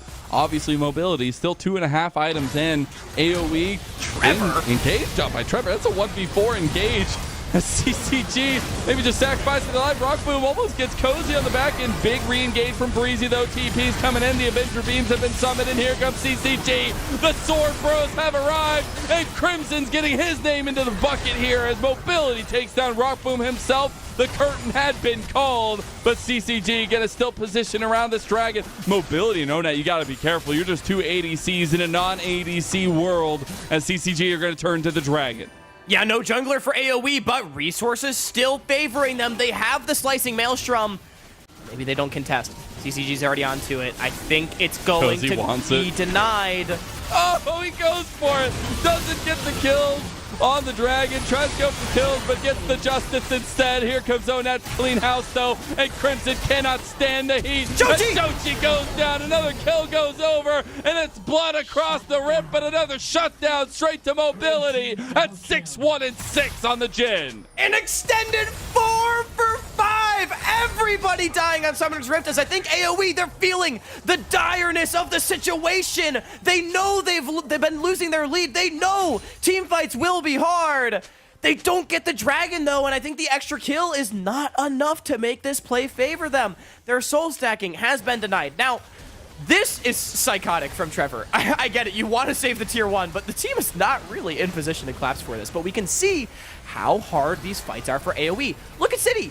He can't walk in. He's getting zoned by Zyra. Garen, he'll just explode if he's trying to hit. Mobility on his own doesn't have the damage to cut through everybody with Onat arriving late, and that caused problems. Now, we mentioned Slicing Maelstrom still being available. I think AoE, they're in their comms, they're saying, guys, we can still get our lead back. We can still get our lead back. But sure, they get all 3 of these kills, but they don't get the dragon, and ultimately, it doesn't mean too much. Shochi, though, at the very least for AoE, will die. He's a Garen. He's going to try to run his way away. Dragon's Descent doesn't connect. Here comes Kryra. Does still have the separation with the Stranglethorn. Shochi finally going to go down to Mobility, who continues to be a shining light for this AoE team on the Jhin. 7-1-6.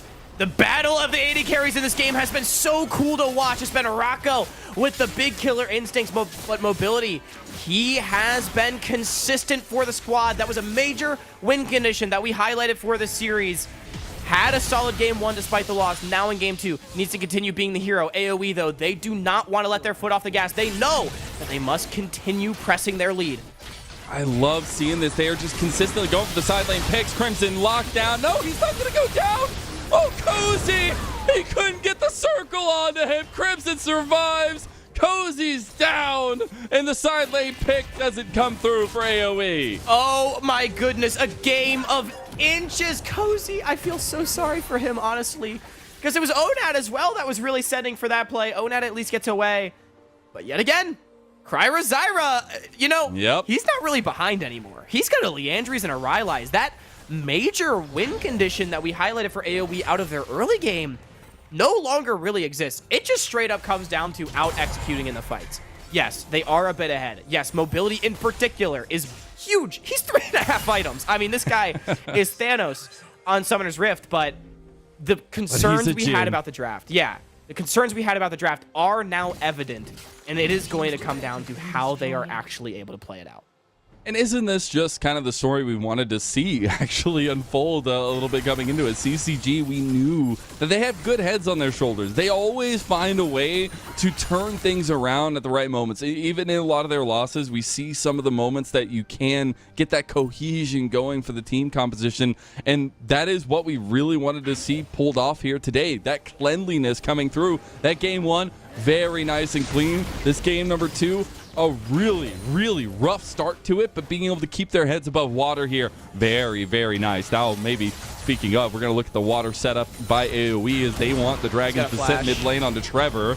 Going to try to lock him down here as well. Deadly Flourish going to follow up. There's Curtain Call, but he's got a fighting on him. The swordsman has found the mark, though. Shochi will end up falling himself. Demacia Justice dealt out a little bit early as now AoE. There's some pings onto the Baron right now, Hawk. Yeah, rare miscue from CCG so far this series, as Shochi wanted to send it, but Crimson wasn't planning on teleporting there. The rest of the team didn't seem to want to follow. Gives up his life. Now he does have the teleport. 30 seconds until he's up. CCG wants to delay. Trevor locked down. Deadly Flourish combo. Breezy getting a huge re-engage. Stranglethorn coming down. Breezy will end up falling for it. Now Onat trying to chase down Crimson. There's a defensive fake shield used by CCG. They got to be careful about their damage profile, but there is not going to be a Baron so far for AoE. Now repositioning on the bottom side for the Dragon in 30 seconds. But it's again AoE looking for the turn, and it's Kryra's Zyra that denies it so much utility from the Stranglethorns. And CCG, they're more than happy to trade supports. They are able to get some wards down in this bottom side river as well. Let's look at the summoner spells. Mobility, no flash. Neither does Breezy. Those are the only two down on Summoner's Rift. So CCG, they've got the cooldown advantage. They've got 3 items on Rock Boom. The Kaisa has arrived. But they're late to the Dragon. So we'll see if they still want to fight it.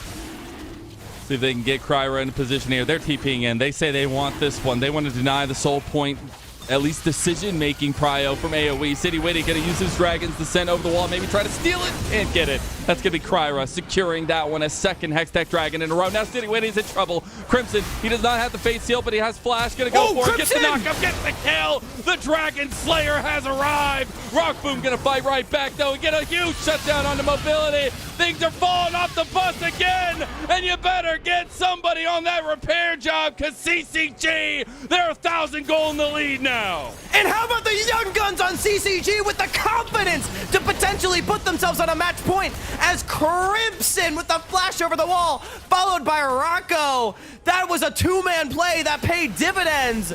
And now, out of the Baron, it was AoE, remember, who was starting this up just a moment ago, and it's going to be taken right in their faces. They cannot step up Breezy, maybe even just giving his life if he steps up too far. 2,000 health down, and there is that Baron buff for CCG.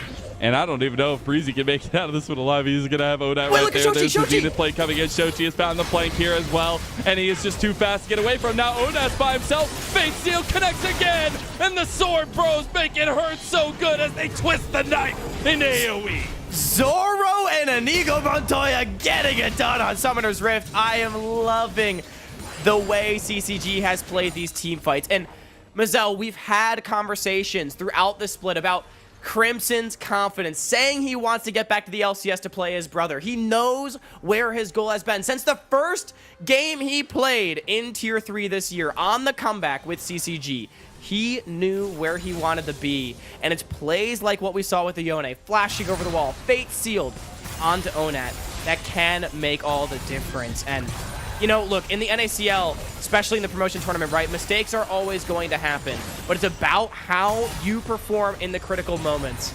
And right now, Crimson and Shochi, they have been getting it done. And that's the biggest thing. I love the highlight on Crimson, but I also got to give huge props to Shochi. I mean, this has been a split of leaving some wants on the table for him. I mean, he'll even say it himself. It was not a proud split from him, but to see him in these last 2 games, I love the kind of anime protagonist that he sets himself up to be, and the fact we haven't seen this side of him in so long, but he is dominating this series in particular. And I love to see the confidence step up from CCG across the board, trying to get themselves back into NACL. Yeah, I mean, Shochi, this is a blind Garen. I can't believe what he's doing. Trevor, though, might be caught. He's in a lot of trouble now. He's got a lot of CC as he's still alive, though. Got the redemption right back. Guess who's dead? No. It's City Winnie. Put onto a shelf like a mantle there as the dragon falls. So does AoE. A last current call for mobility as Shochi has surrounded him. And there you go, Crimson and Shochi combine yet again. And an ace comes through for CCG as this is the beginning of the end of Game 2. It may not have been clean, but hey, it don't matter. They're going to be a match point. CCG is able to do it in the end. 23 kills in 29 minutes. They're knocking on the door of the Nexus. This was a game that was in the hands of AoE. They had such a strong start, but in the end, CCG, they are decisive and they are ruthless. And what a steep hill to climb themselves off of here for AoE, as they are 1 game for being dropped to the lower bracket here in the promotion tournament. Yeah, and I mean, look, it's not last dance chance right now for AoE. They still have that lower bracket, but I mean, you do not want to be on the ropes against a hungry tier 3 team. That can be scary. And right now, CCG, they are looking like they are the ones that want to promote it in the NACL. Those micro executions we talk about, it, the confidence in the critical moments. AoE, they got a lead. They weren't able to close out on it, and CCG, their resilience really did shine. I'm so impressed with how this team was able to play that game, and now they're 1 game away from getting their ticket back into the show. Let's go ahead and take a look at a replay of that last fight, I believe, as we're going to see an attempt here by AoE to try to find a bit of a pick out, but the immediate turnaround, that is the decisiveness that you love to see from CCG. Lennon, I have a phrase that I like to say, an idiom, I guess, or a principle of League of Legends, if you will, that the difference between inting and tanking is the follow-up. Trevor embodied this to the fullest extent in this fight, and you'll love to see it. You'll love to see it. And CCG, they are 1 game themselves from finding that NACL spot yet again for 2025. We do have our player of the game coming up, and it is, of course, Shochi, who honestly gave a run for the money in game number 1 for it on the Corki, but now here being able to be the swordsman that he wanted to be today on the Garen. Yeah, Shochi having a great series. You brought it up at the end. He wasn't satisfied with his performance this split. He feels like he's too good maybe to be playing in this promotion tournament. And you got to prove it. And right now, Shochi absolutely is. Blind Garen, because why the hell not? We're going to win anyway. And he made it look amazing. Indeed, he did. And being able to have that consistent carry performance from the mid lane just enables the rest of CCG so heavily. Obviously, Kryra, a big facilitator of that, but the fact that he went down so heavily early and still being able to play around these strong solo lanes, it just shows that CCG could just find themselves on another level here comparatively to AoE. That is 2 shots fired from AoE that have glanced off the armor of CCG. See if they can bounce back in any regard and try to make this a series after a short break. Hey, did you know that kid is vaping the same toxic chemical that's used in taxidermy? Formaldehyde? Formaldehyde. Formaldehyde. Formaldehyde. Formaldehyde. Formaldehyde. Formaldehyde. Formaldehyde. Formaldehyde. Formaldehyde. Formaldehyde. Here's a fact that'll stop you in your tracks. Teens who vape can be exposed to toxic chemicals like formaldehyde. Know the real cost.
Welcome back, one and all, to NACL 2025 Spring Promotion Tournament presented by The Real Cost. I'm Mazel. I'm joined by the ever lovely Hawk. And what a way to start off our best of fives here of that Spring Promotion Tournament, because CCG, maybe expectedly so, go 2-0 to start us off after that game 2 looked so in favor of AoE. Yeah, maybe the result is something that we were expecting, but definitely not the way in which we got there. AoE, they were up like 3,000, 4,000 gold in the mid game, but they weren't able to close. And we talk about this series being the one in which we need to promote into the NACL, get to the next level. Do we have to bring this up? No. I was going to try to say, do we have to bring this up? Because, my God, the post-game breakdown presented by The Real Cost shows the real cost of some lack of synergy later on in the game. An immediate dip and a huge gold swing in favor of CCG. And the crazy thing, too, is that they even lost their lead, but then managed to get a little bit of it back. And still, it wasn't enough. And again, as I was saying, this is the series to get back into the NACL, prove that you can play in the show. And teams that play in the show can close games. AoE, they're going to want to write the course for this third one, because that was a tough one to take. It truly was, and it was massive step-ups from the solo lanes of CCG, Rock Boom as well. All the things that you could ask to go right, especially after the like 17-minute mark started going right. And it came through just the decisiveness. And I love that you highlighted it in the game, but it's the young guns of CCG making things happen here and finding that decisiveness. Yeah, I mean, Kryra had a great game on the Zyra as well. You know, fell behind a little bit, but I think team fought very well. And I think that's the biggest thing. It has been a team effort from CCG. We've really only seen one play this entire series, the one where Shochi went mid and died on the Garen. Other than that, they have been together as 5. It has been a team effort, and I do think one of the concerns that we have for AoE heading into the third game that we want to see them correct is right now their mid-game playbook feels like it's either team fight around objective or pick inside lane. They're not really playing on wave states. They're not really playing on spaces. Instead, they're only playing on enemy champions, and that can be a bit of a concern. You need to be able to take advantages without necessarily fighting. And also, you have to start thinking about, we had a lot of spaghetti noodles thrown at the wall here to see what sticks by AoE, but in a full fearless draft setup, a lot of picks are going to be off the table here going into a game 3. We are going to have all 20 of those champions that we've already seen played banned, and trying to find what works here with the picks that are remaining for AoE while they find themselves on the red side. Super, super crucial as we get into it now, Hawk. Going to the red side, I have to imagine this is counter pick central for Cozy in the top side of the map. I think they want to try to get another carry going, because so far, Mobility and Breezy have had a great series. The rest of AoE has been fine, but they haven't really made themselves into win conditions, and AoE really needs someone to help Mobility carry these games. So if Cozy can get to that position, maybe that can be it. Big prio picks, though, starting to fall by the wayside here in this series. We mentioned the tank supports. Nautilus and Braum are now the only ones available. Braum typically preferred into the Nautilus as well. We'll see if a team just values the snap engage that Naut can bring to the table, or if we start to see some adaptation. This is where it would come. We are already into the bans for this game number 3. The Karthus is going to remain as the top prio, the Aurora and the Braum banned by CCG on that Nautilus blue B1? side. As we'll see if that does become the case. The Nasus and the Smolder already the bans from AoE. I mean, you have to ban Nautilus here, right? Unless there's another champion that you fear going on B1 more, but there it is. I don't think there is. So I really like this ban. Now it resets sort of the draft here. CCG, I actually wonder what they go for. I'm trying to think, like, maybe honestly you just blind pick something safe, like for a solo lane. Oh, Varus, this was banned last game. I forgot about this champion. I would like this for Rock Boom. There it is. You also get so much utility out of the Chains of Corruption there, but also just a ton of damage profile for CCG. Got to find answers in that 2v2, as you thought you maybe had the answer with Mobility's Jhin last time around, but not being able to bring that to the mountaintop very, very much hurts. Now, AoE. Okay. They're going to go straight to absolutely trying to murder CCG as they go ahead with the double lock-in of the Akali and the Kazakhs. I mean, you know what? When your back's against the wall, might as well. Kali and Kazakhs, not only all about murder. Speaking of murder, Vive Rumble good at doing that, but not only is this Akali Kazakhs all about murder, it's comfort. We saw 2 days ago City drop a nuke on the Dragoons goons in game number 2, and then of course kills. Yeah, and then Cozy Shroud, the pilot of this Akali. I think you can guess where the Shroud on that name comes from. I will say, though, that there's been a reason why the Rumble has been banned so consistently in this series, and trying to find ways to counteract that is super important because you have so much lockdown follow-through damage from CCG, and it'll just get worse as they try to own that compositional strength for them. I do like this from AoE, giving a little bit of safety, potentially to mobility on the Ezreal. Yeah, I do think this is a great pick. It, again, is a champion that can get push in the lane. I honestly wonder if we see something like Ezreal Karma here for mobility and Breezy just to really have a strong winning lane. And also Karma, of course, going to provide a lot of safety when individual members do get jumped on. But right now for CCG, it's all about going in. I mean, honestly, as a composition with not 2 assassins, they're the ones that are bringing murder to the table here. Very true. We'll get some of those key enchanters taken off the board now that we have all those frontliners gone. Sad is the day that we go back to the enchanters, but that is full fearless for you, as the Karma and the Bard ban, the Senna ban also could have come through as well. Just trying to take away some of these key bot lane matchups there to mash up with the Varus itself.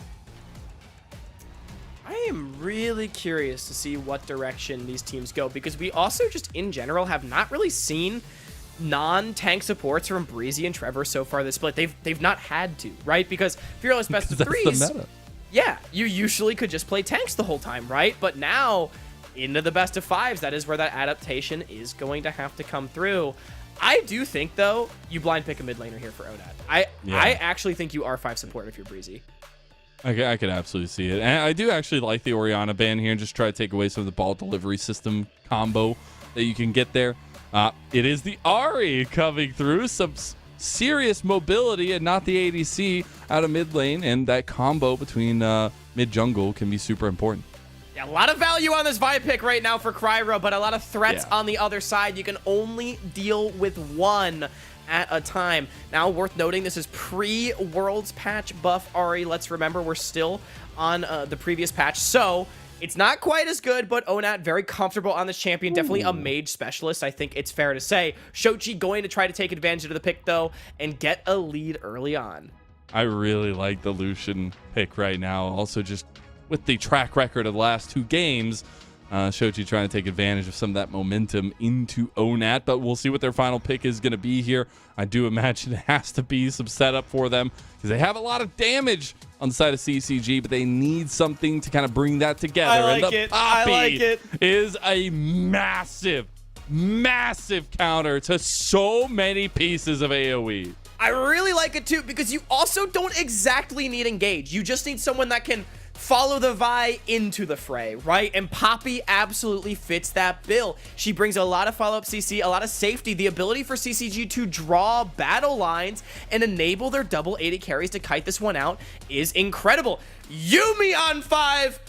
I hate it so much, but it's gonna be Ezreal Yuumi. Hey, it can follow the divers into the mix. AoE, it's all about creating chaos, even more so than last game. They need to not only get a lead, but they need to pick fights where they can break CCG apart and gun them down, because I'll tell you, if CCG is able to group up in DPS, their composition functions extremely well.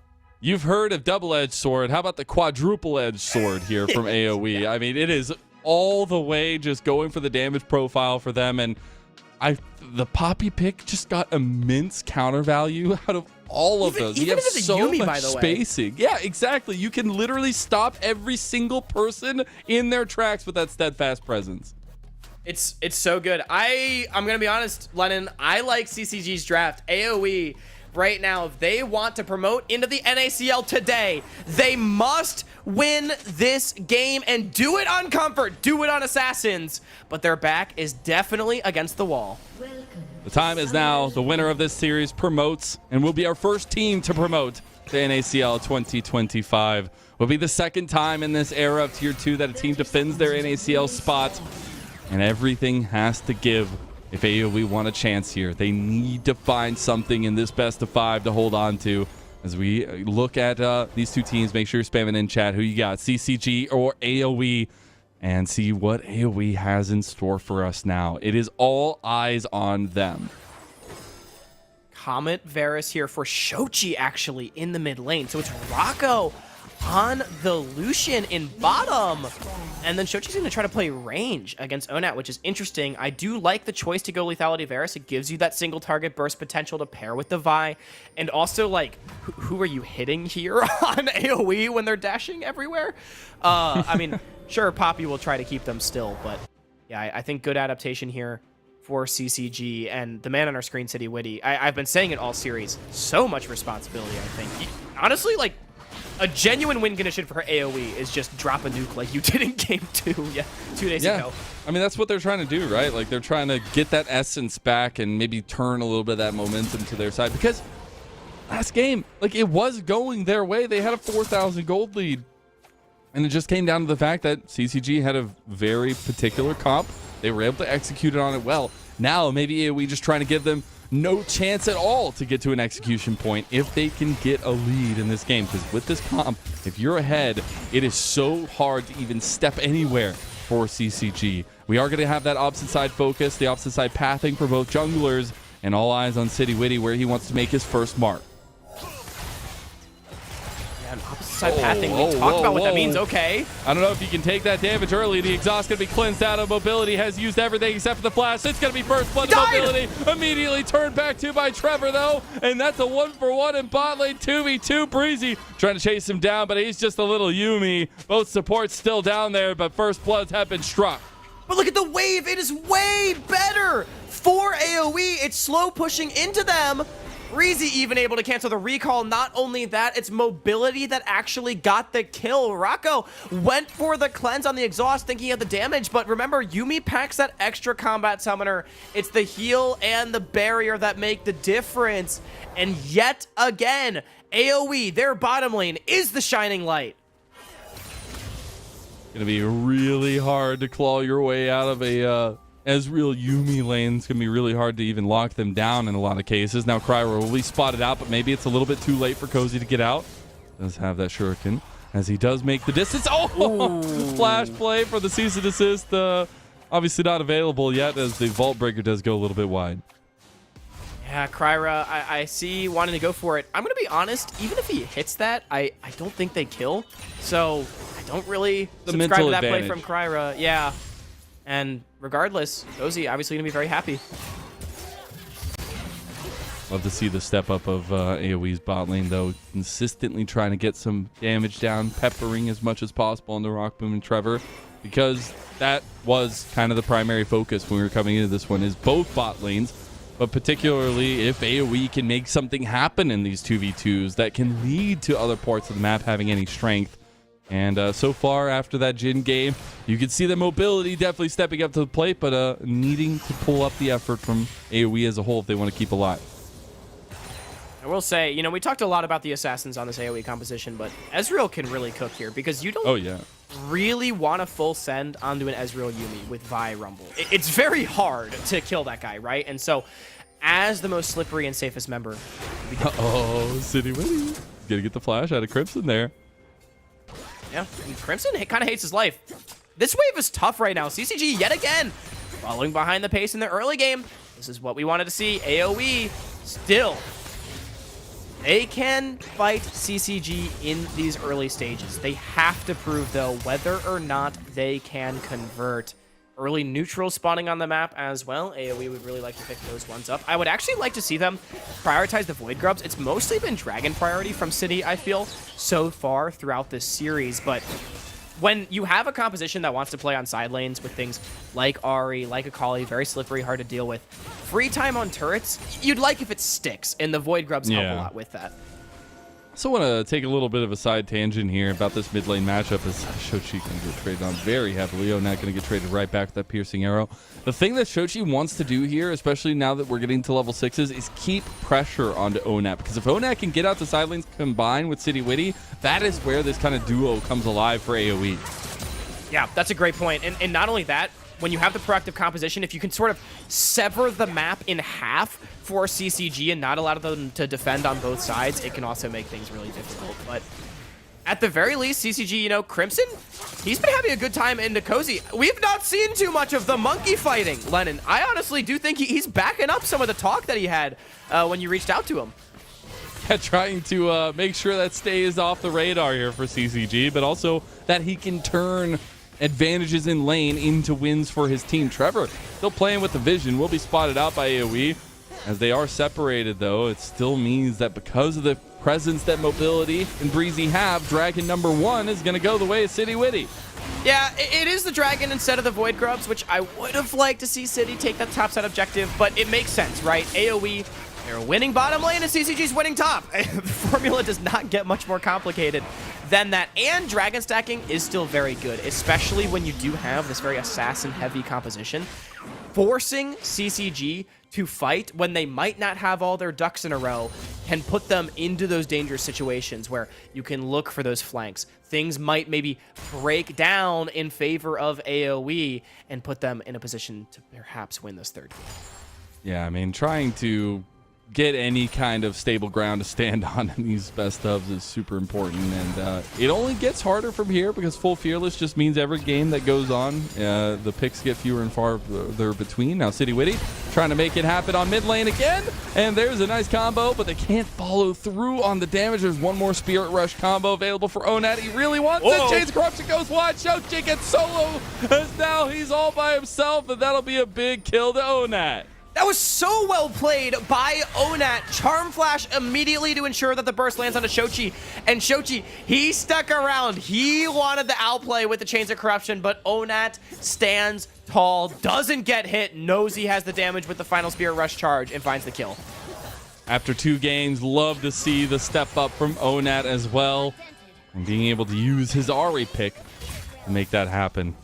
And that combo, again, is just so deadly. I mean, the charm into City Witty just melting your face off with his claws. It's going to be hard to deal with if you're the squishier members of CCG. So Kryra, now level 6, will be very, very much more active at least. Yeah, I think City's done a great job. He found the first play before Vi really wants to. Kryra needs to get in the game. Here they go. A little bit overzealous there. His final chapter's going to come through. The combo was not there layered down. Yeah. We're going to try to block as much as possible, but that's a lot of damage back on a Kryra and a bit of a force there by CCG. Yeah, I get it. Kryra really wants to get something going. Hey, guys, I'm level 6. I need to make a play because AoE is slowly pulling ahead, but we talked about the difficulties with pulling off Vi combos onto Ezreal Yuumi. Mobility is going to be very difficult to kill. And now, what does City Witty do, knowing the jungler is on the other side? Crimson playing defensively, has the equalizer, should just use it on this wave. Should at least. Being surrounded right now by Onat and City Crimson. Witty. There comes the equalizer down. The wave is barely not cleared as there's 1 minion left. Crimson going down low. Onat taking the turret. Onat not going to go down. Kryra comes in to slam the door shut as we do get CCG back on the board. And Onat's going to give an execution over to the turret. Well, it ends up being a 1-for-1, and Crimson got most of the wave, so I guess it's an even play after all of that. AoE goes for the dive, and Crimson didn't opt to equalize early because he wanted to bait this. Look at this. Kryra's on the way. You even have Trevor walking up through mid, so CCG is calling to play this dive. Crimson gives it as good of an effort as he can. That caster minion, though, surviving is huge for AoE. Onat being able to execute as well means it's ultimately only a 1-for-1, and both teams just sort of shaking hands and walking away. Onat able to tank up a decent amount of that. Obviously, a little bit of cleanliness from AoE would have paid out even more, but being able to get that in any case He's going to be really, really nice. Now, there is a little bit of change-ups coming through here, though, as we have Crimson coming out to mid lane. We do have a lane adaptation from Shochi going up towards top to match Onat. And I will say, Onat also dropped a wave in mid, so Shochi actually pulling just very marginally ahead in CS. Going to pick up some of these under the tower after had equalized with the kill. So it was a big investment from AoE that, again, not really paying dividends for them. And honestly, the story remains very consistent across all three of these games. AoE laying out a nice early game, getting themselves a bit of a lead, but CCG has been brilliant in the mid-game team fights, and they will need to continue to be if they want to clinch their NACL spot. Mobility really wants to kill Rock Boom, and He's they got don't him. actually get it. Final chapter there. Mobility gets the kill, and that's what happens when you're up against an Ezreal and a Yuumi. Well, AoE gonna make it as hard as possible for CCG to get to the mid game on even footing. Mobility continuing to have a great series. Ezreal, Yuumi, not to be denied. Trevor, I think he was roaming topside to make sure his team could get those grubs. At the very least, it is 6 that went their way. Do get a decent chunk of gold there on the Mobility as well after picking up the first 2 kills there as well for himself, but also with a decent CS advantage with how much pressure they've been putting down there. You can see AoE in a prime position in this game with their early advantages. Yeah, this is a composition that needed to get ahead more so than any of the others, and at the very least, their hopes in this series still surviving. Crimson's reaction speed there was really good, but I don't think it's fast enough when the bug comes to town as City Winnie claims the kill.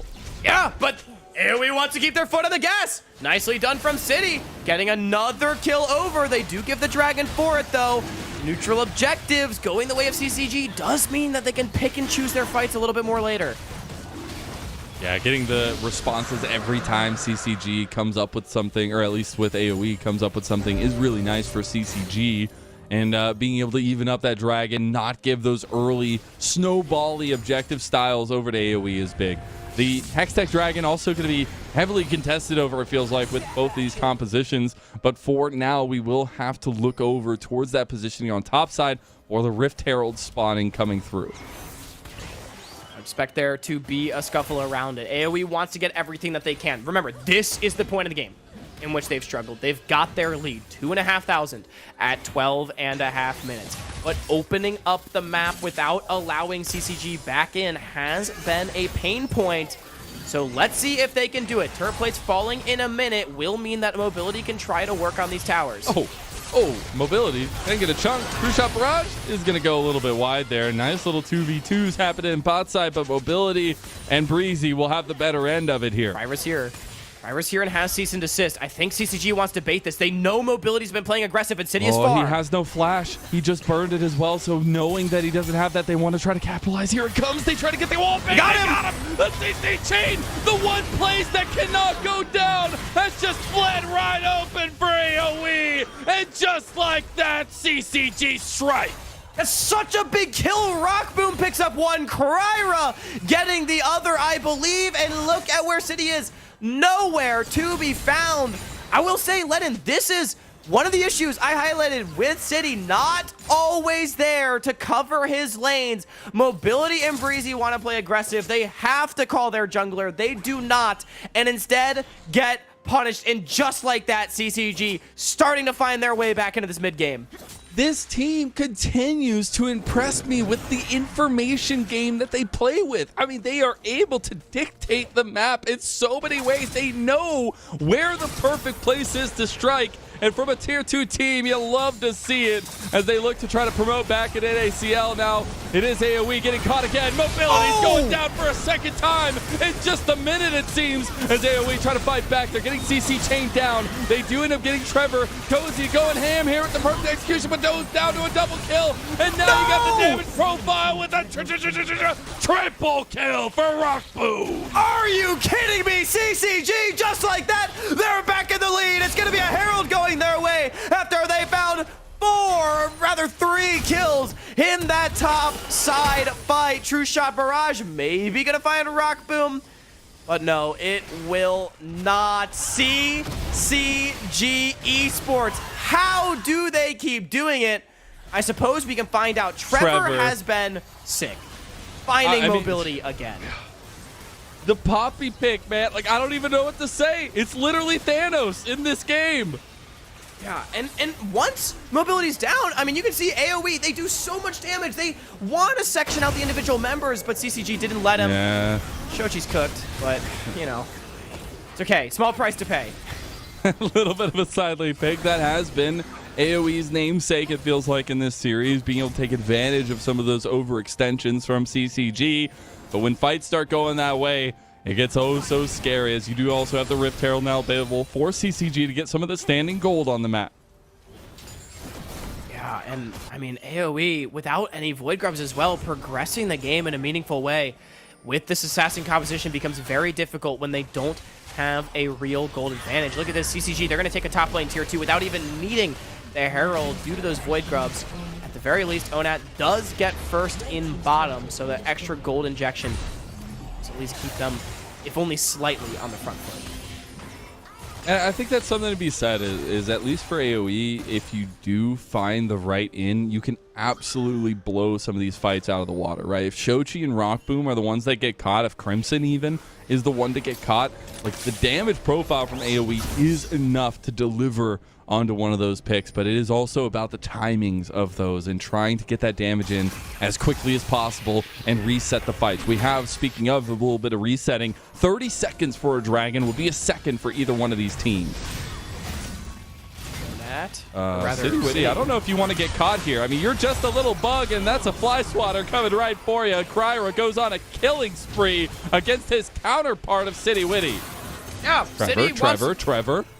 Oh no, this is crazy. Oh, this is devious. This is devious. He gets the wall bang, and there comes the damage on a Cozy, though Trevor a little bit less healthy after that one. Here comes the Rift Herald. Oh, goodness. Oh, That's going a little bit wide. goodness. Cozy just gets burned to a crit. What are CCG doing to AoE? I don't even know what's happened. It's AoE disappearing from Summoner's Rift time and time again. And CCG continue to snowball straight into them. And they don't even need that Herald charge. Kryra, you can miss it for fun. They're going to break open the base.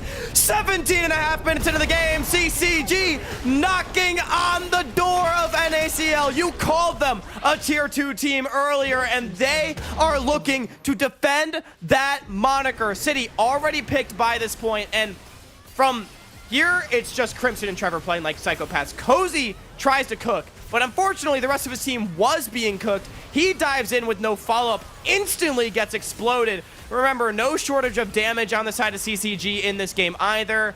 And then from there, it's just desserts. AoE still looking to contest this dragon, did go untaken, but it is a difficult task. Crimson, half HP, maybe there's a will and a way that they can stay in this series.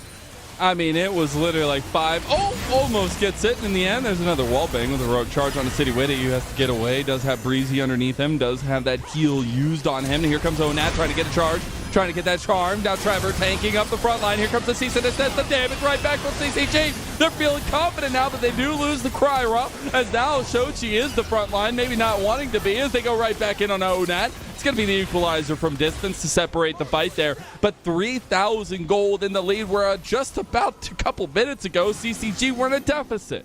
Yeah, I mean, we can just pull up that gold graph and take a look, because look at the mountain CCG has climbed. I mean, so similar to the previous game. Yes, the gold lead was not quite as big for AoE, but they had the champions to be able to get it done, and they, again, have just fallen short. I really want to throw more praise again to Trevor, the support that has been with CCG throughout this entire split, the leader on the Rift, 1-1-8 on this Poppy. He's tied for the highest kill participation on his team. He's gonna get another one. Oh man, things are just falling apart here, Hawk. This is the same story we've seen all 3 games in a row, and that just gives so many props to CCG. I mean, the mind on this team, again, to know when you can strike and when your moment is. It's been such a breath of fresh air. Yeah, and Trevor just finding another angle. Yet again, I mean, honestly, Lennon, this is a player that caught some criticism. You know, Summer Split last year, things didn't end amazingly with Supernova, right? Demotes out, gets his chance yet again with CCG. And I think this is a big prove-it moment for Trevor as a player. to show that, he can stay with the team all season, really band together when it matters most. And they, are looking like they're going to be playing in the NACL yet again next split. The TP from Shochi as City Witty is here trying to get something that's just going to try to pull the resources Taking out a lot of damage. AoE. They do a lot of damage. I thought they were just wanting to get the TP out of Onat or Cozy. They do end up getting both of them. And as I say it, CCG pull away, and nicely done to get those resources out because they will have advantage of the TP from Crimson as we go. Yeah, good discipline from CCG, leashing that Baron, to get the summoner spells that you mentioned, and also not feeling like they need to full send and engage to get something fast, right? After taking so much damage, Kryra doesn't really want to dive into anybody and just back away, still not allowing AoE to do anything. Now, CCG would really like to get this bottom lane tier 1. I actually would rather see them take a wave, push out top and mid, shift down towards the bottom side, and get that tower so that they have longer to play on this top side of the map before needing to answer bottom. I think they're over-prioritizing this Baron without priority a little bit, but perhaps the threat of the Worm getting started with no teleports will just keep AoE here and allow Crimson to take it on his own. So let's talk about how this AoE composition functions from here on out. If you're not getting picks, it's very difficult to find an into this compositional strength of CCG. Yeah, I mean, AoE needs to find a way to part the Red Seas. They must become Moses into the CCG comp, but it's really hard because we talk about picks, right? But their pick potential is actually not that good. They, in general, don't have amazing zone control to actually force CCG apart. They have to use their bodies to do it, and the shape of Summoner's Rift as well, right? To find creative angles that force CCG to run in opposite directions. Because as isolated members, AoE does have the mobility to be able to follow CCG and kill them off. But I think that's really the only way you do it. If CCG is in a group as 5, the fight is winning for them. Yeah, I mean, they have second items now as well for majority members, and that just becomes even scarier. You are getting to those second item spikes for AoE themselves, but you see that CCG are very confident to set up vision around this top side to maybe threaten these Barons time and time again. We are going to have Dragon in sub about 45 seconds. Would be a sole point for CCG. Is this something you just give up for AoE? If you have an angle, you take it, but you don't lose the game for it, if that makes sense. I mean, they want to fight right now. There are 2 items on everybody. They're spiking pretty hard. CCG only, in quotes, 3,000 gold ahead, right? The items are close enough to where you don't just get wallet dipped. The problem is the amount of control. CCG, with so much push in bottom, makes it difficult to actually contest this river, which is why they're fighting so hard for this mid wave right now. That's the camouflage used by City Witty, trying to get a pick there. Oh, Trevor. One for Was a that flash the play real there. one? That was the real one. That was the real Okay. one. Hey, he doesn't need it. X-Flash, baby. It's fine. The thing is, they were trying to use Crimson in the side lane because he does have that TP advantage there to get that tier 2, but they have moved him over to the fight now, and it's all about where this equalizer comes down, and AoE cannot find an entrance over here. Cozy looking for a bit of a flank. Right now, CCG is winning. AoE just lost a big wave in both top and bottom, as well as the tower, just to try and prevent... Gonna go for Shochi. They try to get him. Shade the Corruptor goes right back. He goes golden. Trevor going down low here as well. Piercing arrow knocks it up through. Odak going low. Himself will not fall. Ends up taking out Shochi. Trevor's also gone, and now CCG have lost a ton of their forward potential as they're gonna collapse on a Rock Boom here. Rock Boom's in a lot of trouble. He has no flash. Trying to get some damage right back, but it's mobility that gets the big shutdown on him. 800 smackaroos, and AoE are gonna turn right back to the Dragon. And just as I said they needed to go, AoE, they find their moment. They parted CCG. Kryra and Trevor were in the river warding, and that hung Shochi out to dry. The collapse is good. AoE gets their Dragon. They equalize, and they close the gold gap by 1.5k. Getting caught like that from Shochi, not going to be the ticket forward for CCG. Just barely overextends, but that is the lethality that this team that AoE have drafted themselves brings to the table. You overstep one bit, your health bar is gone. Now Cozy maybe overextending himself a little bit, does have the rest of the team redeploying out of base. If they can take him down fast enough, maybe it's just enough. Nice combo there. The CC chain is enough. Now Crimson getting engaged on by City Witty, though it's still Cozy going down, gets the shutdown in the end. City Witty still there, still kicking. Yumi coming alive here. Breezy able to heal so much, and now Shochi, having TP'd into the fight, is almost going down himself. Onat popping the Spirit Rush. Here comes the combo, and Rock Boom calling the weak here as AoE. They're being run down. Big wall bang, and Breezy's all by himself. CCG pulling it back from the brink. AoE thought that was their moment to get the game back, to get the series back, but it's CCG and Rock Boom that closed the door. At least City finds one on the back end, but it's a very small reward. Now, starting the Baron, I don't like this. I really think CCG should just reset.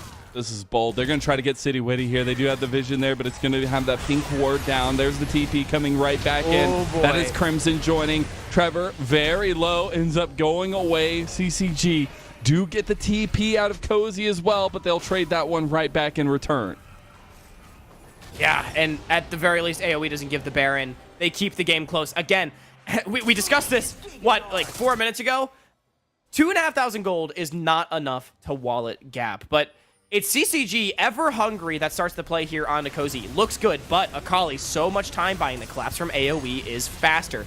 Cozy dies, but so does Crimson, and the Yumi value is immense. And from here, it looks good for AoE. Mobility is mostly full HP. You got the Yumi on.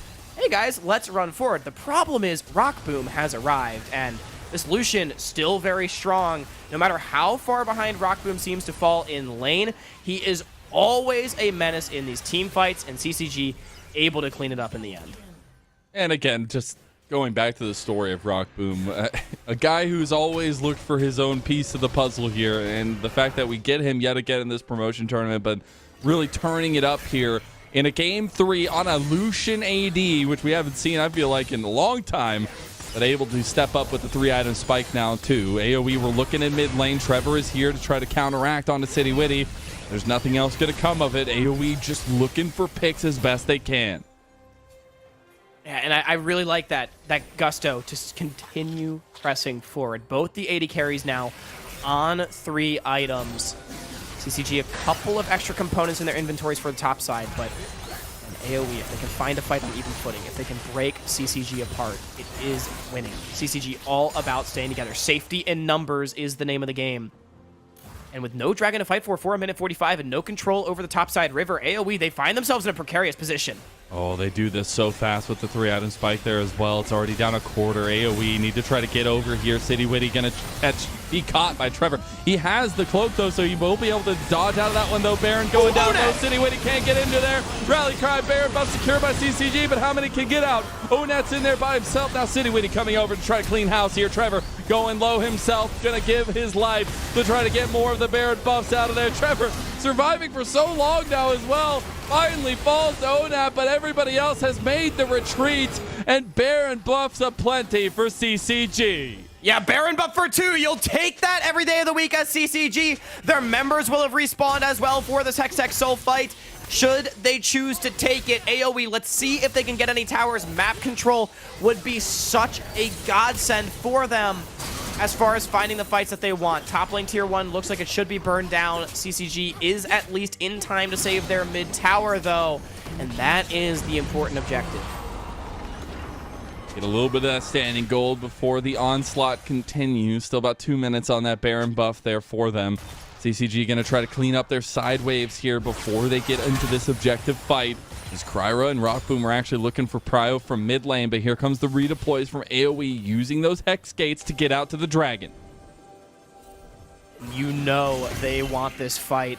Mobility still 3 items. Trevor is just in there. Okay, they're just going to go for City Witty, I guess. They realize that he is the primary focus here. They aren't able to get him down, though the camouflage will be used. Now CCG have TP'd over to this side with Shochi, and they're setting up around the Dragon to try to force the hand of AoE. CCG really wants to turn this, though. They do not want to get sectioned off by that pit wall. Trevor going to try to mark the flank. He might just die, Cozy will just 100 to 0 him. There's the steadfast presence, though, to get away from the shuriken flip. Dragon going down low. It's going to go the way of CCG. That's 3rd Dragon for them. As they put themselves on soul point, they'll back away now. AoE, they can try to strike on the back end of this one, but they're looking for an outer tower in mid lane. Oh, we're in it for the long haul. Dragon for outer mid. Honestly, not even a bad trade at this point if you're AoE. You know there are still more battles to come. put yourself in a position to win said battles. Actually allow yourself to get control over mid-wave should you require it. And, I mean, Trevor, he's caught. Yeah, I mean, he's in a lot of trouble now. He's just trying to get as much What? annoyance out of there as he does have that keeper's verdict and try to get at least maybe the shield down. Cozy makes his way out of there. He was also in trouble, found his way to safety in the end. Will be the reset coming out from AoE as they still have another 30 seconds on the Rally Cry Baron buff for CCG. No more siege is going to come of it. They are actually looking for stragglers on top side. Yeah, I think AoE didn't know how close Trevor's team was. So Trevor doing what we like to call fake pressuring, just running forward as a He's support. really good See at what that, happens. by the Oh, way. No, don't do it, Cozy. Cozy. he's thinking about it. Cozy. I know it's cool. I know they just put out the Season 2 Arcane trailer. I know it looks really nice. You don't got to take it. Okay, we're fine.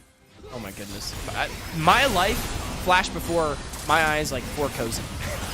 Maybe it still might. He still gets hit. After all of that, still gets hit by the keeper's verdict. Turret does go down. It will be the equalizer and the culling use. So that's 3 ultimates from CCG down. AoE looking to strike. Rock Boom half health now or a little bit less. Onat was looking for the charm play. Gets the flash play and there they come. Cozy finds the backline. Shochi's already got AoE. They have found their moment and they're steaming forward straight into CCG as Cozy comes up big on his signature pick.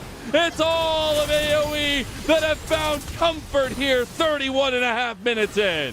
3 kills over to him. UB value is immense as the chunks don't matter. And CCG, they gotta go. AoE still hunting. This is not worth it if you go down here as the slow comes down. Cleanse use. City Witty chasing them but cannot find the connection. The tower is there to defend the day, but a tier 2 and topside AoE have their eyes set on. And this game is right back to even. It is a singular dragon that separates these two teams. 6 Void Grubs, I suppose, to boot. But it's AoE with control over the bottom side of the map. They want to fight for this Hextech Soul in 2.5 minutes. Baron will spawn before it, 1.5 minutes away. Looking at the summoner spells, CCG, only 2 flashes available for them. To the 2 of AoE, but Breezy, those extra combat summoners, we've seen how much value they can provide. Item spikes basically even across the board. Everyone that matters is on 3 except for mobility. He is on 4. He's the richest member in the game right now. AoE, they are in a great position. Try and prolong this series. Dead even game now, and AoE really showing they got some grit here to them as Crimson is going to spot out City Witty, trolling the edges. We did get 4th item completed for Rock Boom as well now for himself. That's going to be big, but for CCG, even bigger. Still a little bit of an advantage for AoE here in some of their damage centers, but about 1 minute and 20 seconds for another dragon. CCG could opt into giving this one over. Yeah, they definitely can, but I mean, the question is whether or not they really want to, though. In the game around a 7th Drake definitely sounds like a scary prospect, but they don't really have push anywhere. Look at this. The side lane pressure that we mentioned way earlier for AoE. Onat and Cozy getting the push on those waves. CCG, they're, I think, overgrouping a little bit mid lane right now, trying to reclaim some space to themselves, but we can collapse. They do see that Cozy's on bot side, has TP. If they can get this cease and desist combo to get somebody down, that's big. Trevor has a massive flank on Onat. This is huge. Cryro is moving over. He does not have the damage by himself, but the equalizer coming across there. Maybe it just makes it enough. No! The Poppy pick literally just paid off in one singular moment as the turret in tier 2 goes down. AoE, they're trying to pull something back from this and stop CCG from just starting up the Baron. Oh, but they're on to it. Onat dead for 40 seconds. The death timer's so long at this point in the game. City Witty, he needs to make a hero play. He's the one with the Yumi on him. Onat, or rather Cozy, just going to continue pushing instead, though. They give over the Rally Cry Baron buff over to CCG. They will not get that final turret at bot side either from Cozy. They're going to go for the dragon, so it looks like we will have that flipperoonie on the 7th dragon here. But the Baron buff for CCG is going to pay dividends. Well, and they need to make it pay dividends. Exposed inhibitor in mid that they would like to take, as well as that last outer in bottom. Trevor even continuing to chase, just looking for anything. I mean, in the moment of truth, it's yet again Trevor that found the play. He got Onat, and that was what got them the Baron. I don't think it's the end of the world, though, for AoE. If they can weather this Baron storm without giving over too much of their base, it's honestly fine. They bought themselves the ability to get a soul in 5 minutes time should they make it that far. It's going to have a lot of pressure on it as well. You have to remember CCG 1 game away from promoting to NACL 2025 and being the first one of this tournament to do so. AoE, they do not want to go quietly, and they do not want to go slowly, as they will just ride into Crimson. He is still alive, goes gold, and that so much damage, doing so much work now. Cease and desist. They found City Winnie. He's gone. Now Onat. He's about to go down too. Chain of Corruption goes wide. He gets the spirit. No, you step too close to the sun, my friend, as you are burned to a crisp. At CCG, they're about to put that last nail in the coffin. He does it again, and now Baron in hand. 6 Void Grubs. CCG might have the pushing power. Crimson's going to teleport back. It's all on mobility. It's all on Cozy to save this series. They got to do something to pull themselves out of this one. It's been 3 games in a row of heartbreaking fashion for AoE, but CCG had one goal in mind, and that's NACL 2025 as they take the 3-0 sweep and force AoE into the lower bracket. And you know what? It might have been the result that we expected, but it is not in the fashion. AoE, they put up a fight, but CCG, they were so resilient. They really did prove that they deserve to play at that next level yet again. We have the post-game breakdown presented by The Real Cost. You can see how crazy and what a roller coaster this game was, but I mean, truly, it was poised in the defining moments. A huge story in Game 2 comes true again here in Game 3. I've got to say, Trevor and Crimson, for me, were the standouts this game, Lennon, with how they found the picks, did the damage. It was unreal. I mean, what a series from CCG, and not only pulling back these games from pretty decent early game deficits into just honing the chaos in. And again, it was huge step up from individual moments to holistic team efforts, and the fact that CCG, that mid game to late game decision making, so ruthless. Yeah, I mean, they made all their plays together for the most part. You know, there was a mistake here and there, but by and large, they won as a team. They even made mistakes as a team, but I mean, the ability to do that all together, that is the hallmark of a great squad. It was an up and down season for CCG, one filled with adversity, but they have done it. They are back into the NACL. Incredible amounts of congratulations to them. Worth noting, again, AoE, they're not done. They will face the winner of Lotus versus Pulsar in the final day of the promotion tournament, but CCG, they're the ones that have booked their ticket.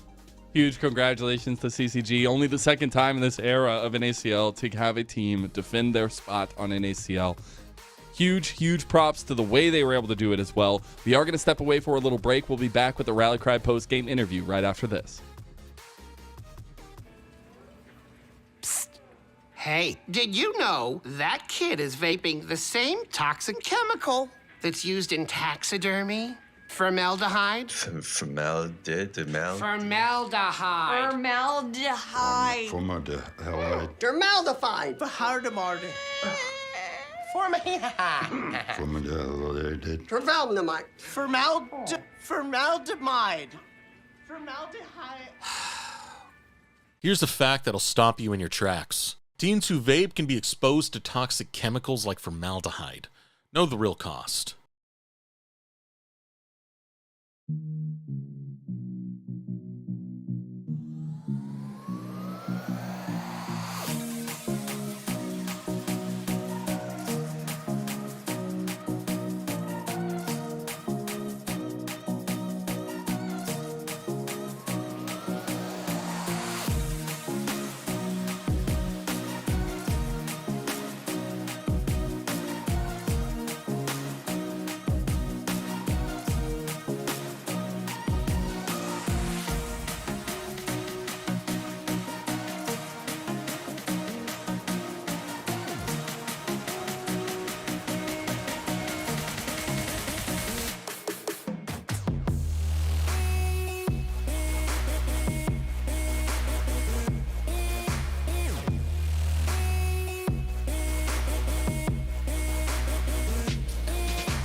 Welcome back, everyone, to the Rally Cry postgame interview, and I'm joined by none other than the young gunslinger for this squad, CCG. It is Rock Boom, and what a series. First and foremost, we got to talk a little bit of brass tacks, a little bit of housekeeping.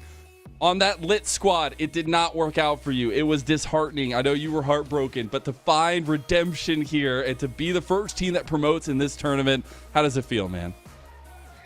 Well, honestly, it feels great, right? Because after lit, we all know that story didn't go very well. A lot of issues there, and then honestly, I just kind of got called to this team last minute because I was just friends with some of the players and stuff and staff, and they're like, "Yeah, like we need you. We think you're a good player. You're a good fit for this team." And we had some scrims. First few scrims didn't go great, but after the first few scrims, it started going well. So we're like, okay, like we're feeling good now. And then going in the promotion tournament, I don't know what I don't know what happened today, but we were just locked.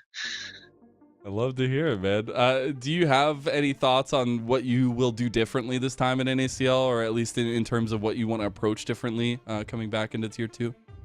Well, I think my first time at NACL, I had a lot of distractions, like outside of the game, that really kind of harmed me inside of the game. And then with that, we had some team issues, so it wasn't really like the best mindset and environment for me.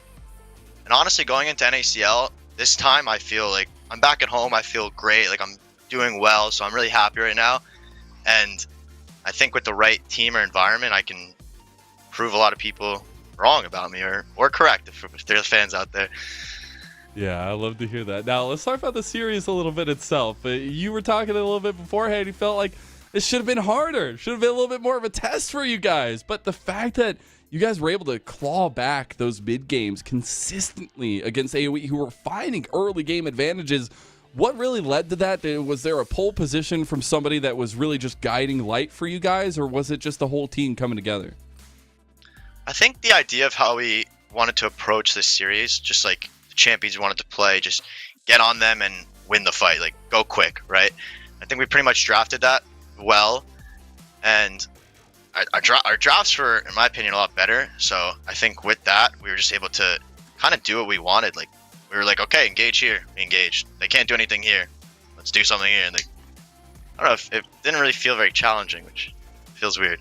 I thought it was going to be more challenging. I really did. Okay. Did you have anything that you were kind of prepping against Mobility? I mean, we saw Mobility was actually having some really good performances there, and the 2v2 down there was super contested. I know you talked a little bit about Trevor leaving you on a little bit of an island, but I guess going into the prep for this series, did you have any thoughts into that matchup or how you were going to deal with that? Well, I've played against Mobility a bunch of times, right? So I wasn't really like, he doesn't really play anything like crazy. Honestly, he's kind of like me. We don't play like the Ziggs much. I guess he can play the Senna, but yeah, like we're more just like hypercarry marksmen, strong laners. So I wouldn't say we really planned. It was kind of just like, what can we get that we're confident on? And then with the whole, we did kind of lose lane pretty hard today. I can't lie. Yeah. But I could cope a little bit. Say Trevor was roaming, but maybe I'm just gapped. I don't know. I'm gonna go look back at this for sure. Hey, that mindset's super important, though, especially. Do you have anything that you've learned, at least on your short stint here with CCG? Anything you've pulled away from it personally? Well, honestly, just like this whole like summer, I'm not gonna lie, like I took like a 3-week break, played with Maryville, won. Took like another 2-month break, played with CCG, won. So like, I don't know, like I'm feeling pretty confident right now. As long as I start grinding the game more and get consistent again, I don't know, I'm feeling really good going into NACL again. Love to hear that. I want to give you one last chance. Give some shout outs. Anybody you want to talk about or any messages to the fans before we bid you adieu? Well, obviously, I feel like I say this a lot, but shout out to the team that brought me in for probably like the 4th time. So they're all the guys for that. I love them. And yeah, just as always, my family, my mom, dad, my brothers, all my friends that watch. And to all the fans too. I know I have some people supporting me out there, so appreciate all you guys. And yeah, thank you. I appreciate the casters, of course. Casters, can't forget you guys. Big fan, Rock Boom. I look forward to getting to see you more. And it was an impressive performance today. Go enjoy it. All right, my friend. All right, thank you. Have a good one, everyone. All right, I'm going to go ahead and bring back Mr. Hawk. And what an end of the day. It was a 3-0. It is a little bit of that expected style. CCG came in as a little bit of the favorites here, but unfortunately a bit heartbreaking for AoE, who now have to gear themselves back up, get ready for whoever wins the series tomorrow to try to claim that last promotion spot. Yeah, AoE, their work is not yet done. CCG, though, I mean, they have every right to be able to celebrate. They are into the NACL. I really want to congratulate all the players on this team. You know, Rockboom and Kryra, the subs coming in. I think both of them really proving that they do deserve to play at the NACL level. The rest of the team all performing highly as well. Crimson, one step closer to his goal of playing against his brother in the LCS. And you can see the bracket there. Tomorrow, we got Lotus against Pulse to decide who has a shot against AoE to get into the NACL, be the second team to represent, or if AoE maybe will just shut things down. Who knows? I know you're a little sad at the tier 3 team kills, but do you have any things to maybe prep people for tomorrow and kind of give us a little bit of a look forward on what we should be expecting?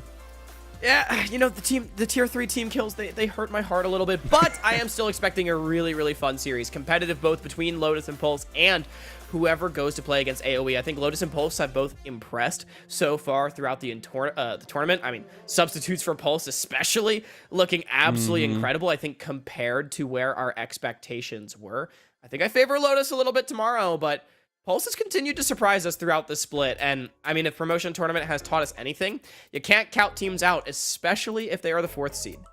Oh, absolutely. That's the biggest thing. I mean, I feel like the name holds so much weight, or the number rather itself. Now, a lot still left to be decided. Our best of 5s continue here in the NACL 2025 Spring Promotion Tournament. And I think in a way, it's been really nice to see some of the adaptations. Obviously, AoE were throwing a lot of curveballs at the wall here, but I expect that to continue as well because the full Fearless style just brings that out of our teams. Have you had a lot of fun watching the full Fearless get up here now that we've gotten to the best of 5s? Oh, yeah. I mean, I still haven't gotten my 5-game series. I know. I really want it. Tomorrow. Desperately. Tomorrow. Exactly. Tomorrow, Lotus and Pulse are going to give it to us. But I do think the full Fearless makes things so fun. I love that the players are forced to innovate. We got to see it in this series. You know, some pretty crazy picks after a really basic Game 1 draft. And it's only going to continue to be more fun. It's going to be a lot of fun, Hawk. We will be right back at it again tomorrow after the LCS, so make sure you stay tuned and keep tuning in to see who will go on to face AoE from our tier 3 teams. And until then, we'll see you next time on Summoner's Rift.